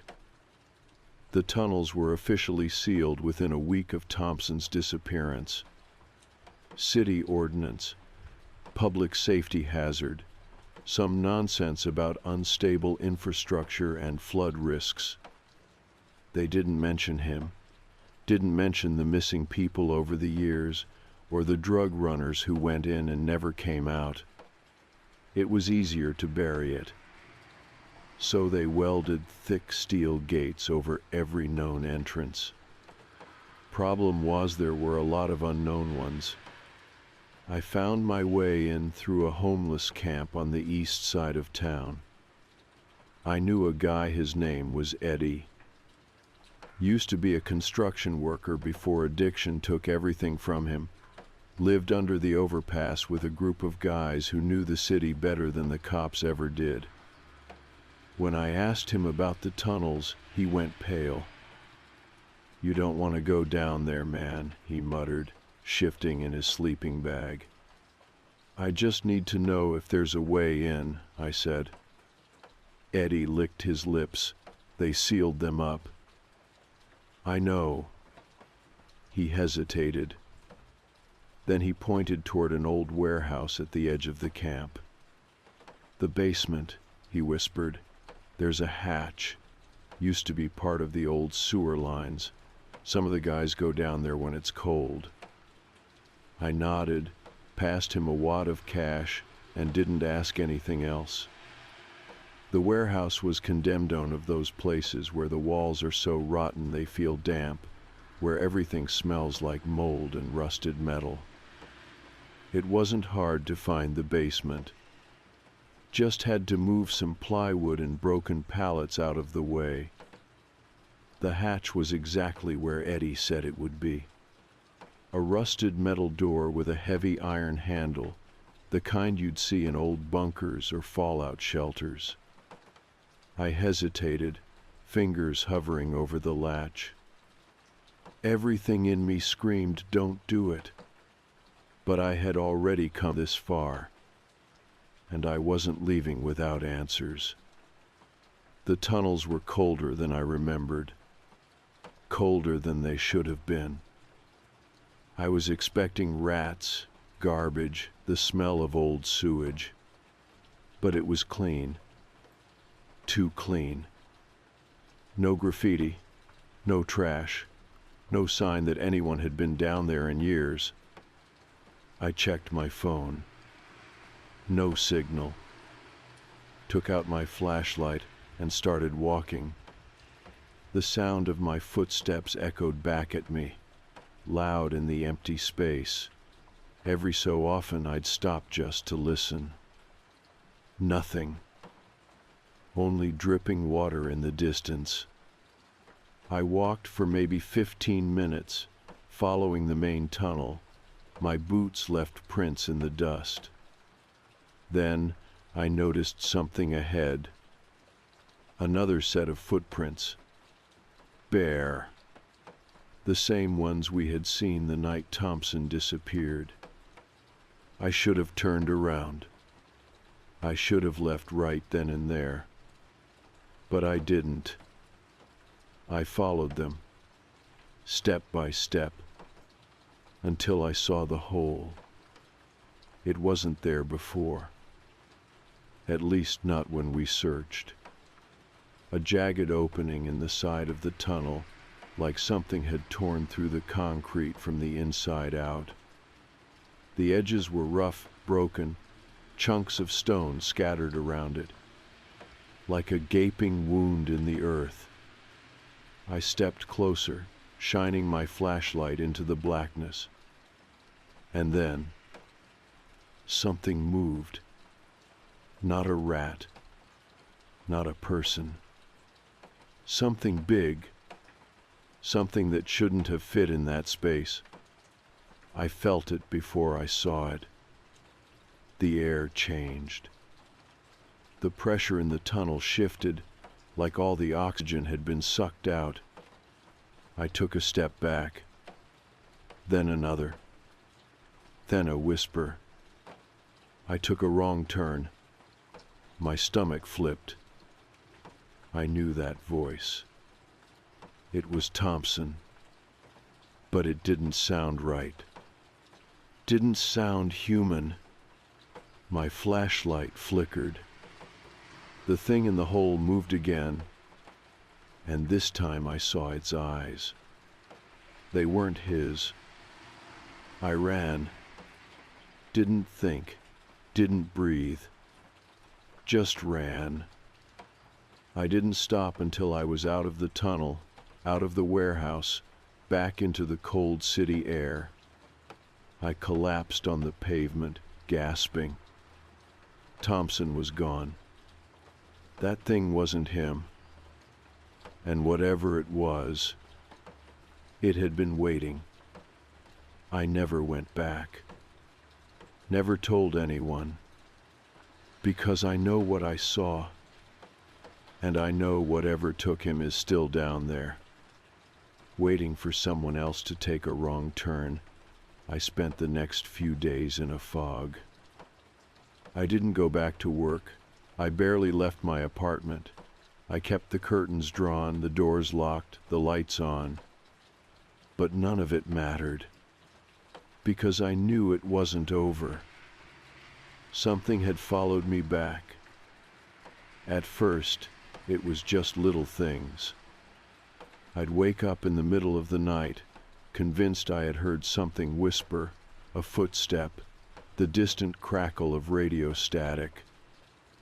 But when I sat up, when I turned on the light, there was nothing. I checked the locks, checked the windows. Everything was exactly how I left it. But the feeling never left. That thick, suffocating weight in the air, the sense that I wasn't alone. The second night, I saw something in the hallway mirror. A shape. Not mine. I turned so fast I nearly lost my balance. No one was there. Just my reflection, staring back at me with wild, terrified eyes. But I swear, for a split second, there were two sets of eyes in the glass. By the third day, I started hearing the voice again. I took a wrong turn. Soft at first, almost like a breath against my ear. I'd be in the kitchen pouring coffee, and suddenly my radio, which was still turned off, would crackle with faint, distorted static. The whisper would come through the speaker. I think I took a wrong turn. Every hair on my body would stand on end. I'd grab the radio, shaking, but the screen was blank. No transmission, no signal, no one there. But the voice kept coming back. Always at night, always when I was alone. And each time it sounded less like Thompson, and more like something pretending to be him. I tried to rationalize it, tried to tell myself it was stress, exhaustion, guilt eating away at me. But then, something happened that I couldn't explain. It was a little after midnight. I had just stepped out of the shower, towel slung around my shoulders, when I saw it. A wet footprint on my apartment floor. Bare. Too big to be mine. My pulse slammed against my ribs. I followed the trail, my breath hitching, my stomach twisting into a knot so tight I thought I'd be sick. They led from the bathroom to my bedroom. The door was slightly open. I stared at it, my entire body locked up, every instinct screaming at me to run. Instead, I stepped closer. Slowly, carefully. I reached out, pushed the door open, and for a split second, I saw him, standing in the corner, drenched. Eyes too wide, too black, too wrong. Mouth slightly open. Like he was still trying to speak. Like he was still trying to say those same 4 words. I took a wrong turn. Then he was gone. I left. Didn't even pack a bag. Just grabbed my keys and ran. I drove to Jenna's place. She was the only one I trusted. The only one who knew something had happened to me. She opened the door in sweatpants and a hoodie, eyes groggy. "Jesus, you look like shit." I pushed past her, shaking. "I need to crash here." She frowned, but didn't argue. "Yeah, of course. You okay?" I didn't answer. Because the truth was, I didn't know anymore. I slept on her couch that night, lights on, doors locked. For the first time in days, I felt safe. But at 3:47 a.m., I woke up. Because someone was standing over me. For half a second, I thought it was Jenna. But then I saw the feet. Bare. Wet. The same footprints from my apartment. I didn't move. Didn't breathe. Didn't blink. Because I knew if I looked up at his face, if I met his 2 black eyes, it would be over. Instead, I squeezed my eyes shut, forced my body to stay still. The air felt thick, the same way it had in the tunnel. The weight of it pressed against my chest, crushing me, making my lungs burn. And then, I felt something cold brush against my forehead, like a hand, a wet, clammy hand. A voice, barely a whisper. I took a wrong turn, and just like that, the pressure lifted. The air shifted. The room felt empty again. I opened my eyes. There was no one there. Just me. Alone. And the single wet footprint on the rug beside me. I told Jenna everything the next morning. She didn't look at me like I was crazy, didn't laugh. Instead, she took a slow sip of coffee, staring at the table. And then she said something that made my stomach drop. You know, Thompson wasn't the first cop to go missing down there. I stared at her. What? She nodded. I dug around after he disappeared. There were 2 others, years ago, officers who went down into those tunnels and were never found. The room suddenly felt too small. I shook my head. Why the hell wouldn't they tell us that? Jenna gave me a tight look. You already know the answer to that. I haven't been back to my apartment since. I've been staying with Jenna, sleeping with the lights on. But I don't think it matters. Because last night I heard the static again. Not from my radio. From the television. It turned on by itself. The screen flickered with white noise, shadows shifting in the static. And for a second, just a brief, flickering moment, I saw a face in the distortion. Thompson, or whatever's left of him. His mouth moved, but I didn't hear words. Just garbled noise. And then, the screen went black, and my phone buzzed with a new text. No number. No contact name. Just 4 words. I took a wrong turn. I didn't check my phone again after that. I couldn't. I just sat there, staring at the black screen, heart pounding so hard I thought I might pass out. Jenna was asleep in the next room. The television was still off. The apartment was silent. And yet, I could still hear it. The faintest trace of static. Like a radio stuck just off the right frequency. Like something waiting to come through. I had 2 choices. I could keep running, keep hiding, keep pretending like whatever was happening wasn't real, or I could end this. I already knew what I had to do. I had to go back. The tunnels were sealed. The city had made sure of that. But I knew there were other ways in. Ways that weren't on any official maps. Ways that didn't belong to the city anymore. I wasn't going to survive this if I went in alone. So I did the one thing I swore I'd never do. I told Jenna everything. And instead of telling me I was crazy, she came with me. We left just before midnight.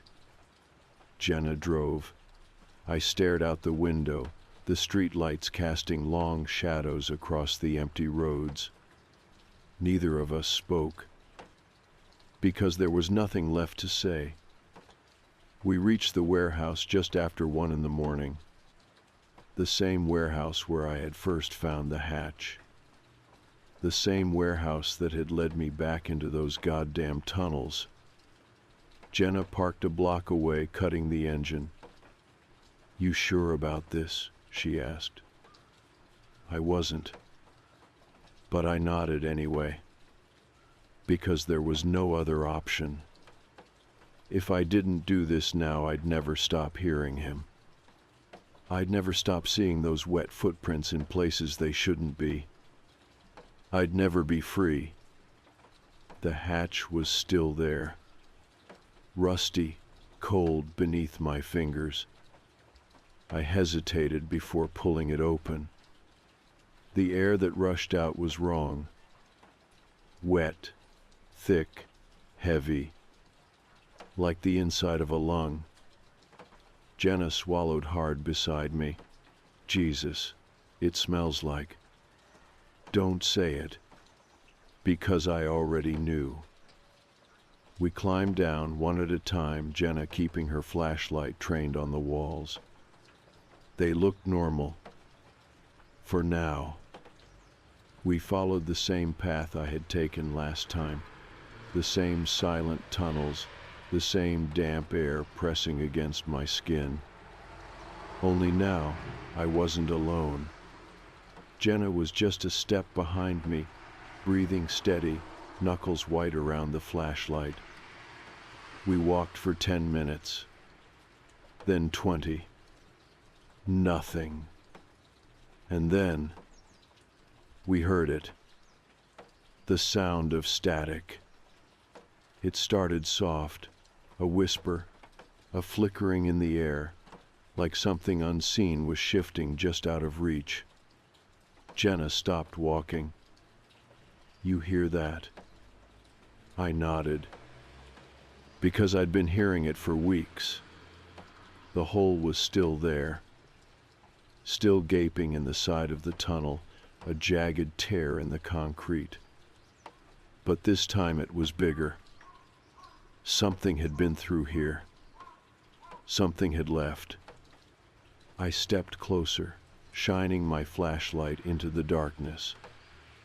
Jenna grabbed my arm. "What the hell are you doing?" she whispered. "I have to see." I had to know. I stepped through. The air was different on the other side. Thicker, alive. I felt Jenna hesitate behind me, heard her take a shaky breath before following. We walked forward, the space growing narrower, the walls softer, the ground slick beneath our feet. The tunnel was wrong, like it had been built for something that wasn't human, something bigger. And then, we saw the first body. It was slumped against the wall, half-rotted, clothes stuck to flesh like wet paper. Jenna gasped. But I didn't look away, because I recognized the badge. I recognized what was left of his face. Thompson. I staggered back, my stomach twisting. He had been here the whole time, or at least what was left of him. But before I could say anything, before I could even process it, Jenna grabbed my arm so hard I nearly fell. She wasn't looking at Thompson. She was looking past him. And I followed her gaze to the thing standing just beyond the light. At first I thought it was another body, a corpse propped up against the tunnel wall. Then it moved. Not like a person, like something remembering how to be a person. Jenna made a sound low in her throat. I couldn't speak, because the thing in the dark had eyes like Thompson's, had his face. But it wasn't him. It had never been him. And the worst part? There were others, standing just beyond the reach of our flashlights, watching, waiting. Not human. Not anymore. I don't remember running. I don't remember grabbing Jenna's arm and tearing us back through the tunnels, through the hatch, into the night. All I remember is that thing whispering after us. I took a wrong turn, and the way its voice sounded, like it was laughing. I don't know what's down there. I don't know how long it's been waiting, but I know this: it's not just Thompson. He was just the latest, the newest one to be taken. And someday there will be another missing person, another cop who goes into the dark and never comes back, because the tunnels are still there, and something is still inside them, something that wears our faces, something that knows our voices, something that wants more. I quit the force the next day. Jenna moved to another state. We don't talk about it, because we know. If we acknowledge it, if we say it out loud, it might come back. And next time, we might not be able to run. I called my friend again the next day, the same one from the city. I didn't even try to explain it anymore. I just begged her to come get me, said I wasn't safe. Said I thought something was wrong with the house, with me, with everything. She paused.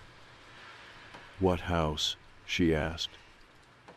My house, I said, the one I moved into 2 months ago. There was a beat of silence. You moved? I sat down slowly. What do you mean? You never told me you moved, she said. You said you were staying in the city. That's why I was surprised when you stopped texting. No, I whispered. I told you. I sent photos. There was another pause. I never got them. We hung up not long after that. I stared at the phone for a long time, checked my texts. Nothing. The photos I was sure I'd sent were gone. The text threads looked different, shorter. It was like I'd never told anyone I was here at all. Like I'd been erased from the world a little at a time. That night, I went back into Margaret's house. I didn't want to, but I had no choice. Something in me knew it was the only way to understand. Or maybe I wasn't choosing anymore. Maybe it had been pulling me there since the beginning. The door was already open. The inside was the same as before, dusty, abandoned, silent.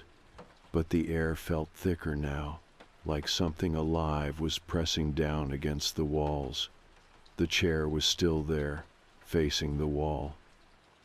But now, there was something on it. A cardigan. The same one Margaret always wore. Folded neatly across the seat. And next to it, on the floor, a stack of tins. All empty. I knelt beside them slowly. There were 5 tins. Each one dented, old, the paint faded. Inside one of them was a photo of me, sitting on my own porch, smiling, taken from across the street. I backed away and nearly tripped over the rug. That's when I saw the trap door. It was half hidden, the wood warped and soft, like no one had opened it in years. There was no lock, just a small handle. I stood there, frozen. I knew what was waiting. Something in the dark. Something forgotten. And I could feel it now like a current underneath the floorboards, like breath on the back of my neck. The house wasn't haunted. It was hungry, and it was remembering me. I didn't open the trap door that night. I stood over it, shaking, the flashlight beam jittering along the edge. My fingers hovered over the handle more than once, but something in me, some buried instinct, pulled back, not out of fear. Not entirely. It was more like reverence.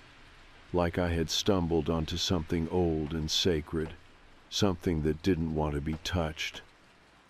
I closed the door gently, laid the cardigan back on the chair, and left Margaret's house for what I told myself would be the last time. When I stepped outside, the street looked different.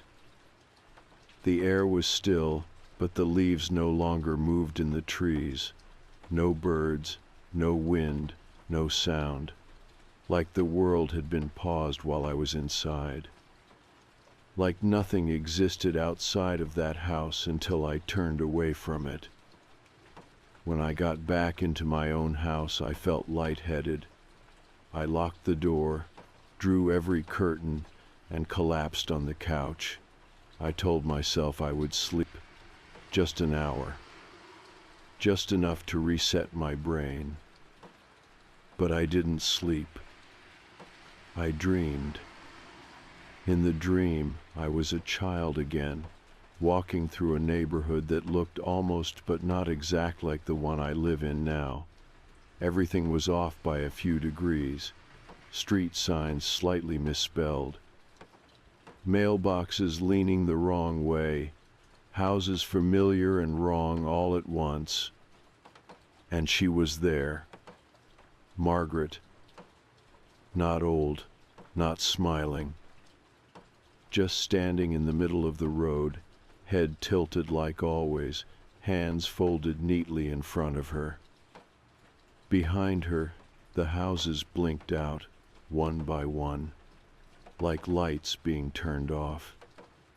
"You see now," she said. And I did. When I woke up, I started cleaning.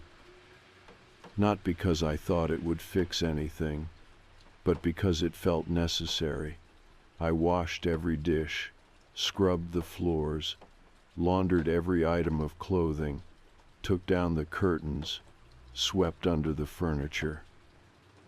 Noticed how much dust had settled, even though I had only been there 2 months. Except I hadn't. I checked my lease, the one I printed and signed digitally. It had no date, no contact information for the landlord, no address. Just a scanned form with a blank space at the top and my signature at the bottom. I checked my phone again. All my texts were gone. My call log was empty. Even my name in the settings was gone, just a blank line where it used to be. I checked my ID. Same name, same photo, but no address. I looked in the mirror and barely recognized myself. Something had changed, something fundamental. I was still me, but I didn't feel connected to the world anymore, like I had slipped sideways and never came back. I sat down at the kitchen table and tried to call the number I had used for maintenance when I first moved in, the one I saved under landlord. It rang once, then went straight to static. And in the background, faint but clear, I heard a voice. "Don't leave." I dropped the phone. Later that day, I went for a walk. Not because I wanted to, but because I needed to see if there was still a world out there. If there were still people, cars, dogs, anything. The further I walked, the more the neighborhood faded behind me. But when I turned the corner at the end of the street, I didn't see the rest of town. Just more houses. Different from the ones behind me, but built in the same style. Like variations of the same memory. Like someone trying to recreate a place they barely remembered. I kept walking. And walking. The loop never ended. Every corner led to more of the same. Eventually, I made it back to my street, though I don't remember turning around. My house stood quietly at the end, still and waiting. Margaret's house was just as I left it.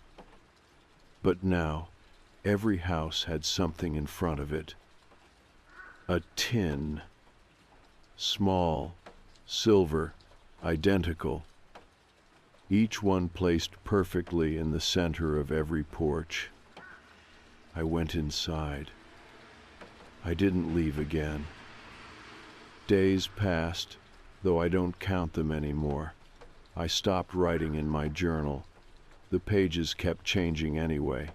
Sometimes I'd find entries in handwriting I didn't recognize. Sometimes the journal would be blank. Once, I opened it to a page that just said, "You live here now." The mirrors all show different reflections. Not different people, just different versions of me. Slightly off, tilted heads, crooked smiles, a delay in movement. I keep the mirrors covered now. The power still works. The lights flicker less when I don't say her name. The fridge stays cold. My bed is made every night, even if I don't touch it. Sometimes I wake up with something new on the pillow, a sock, a spoon, a photograph from a vacation I don't remember taking.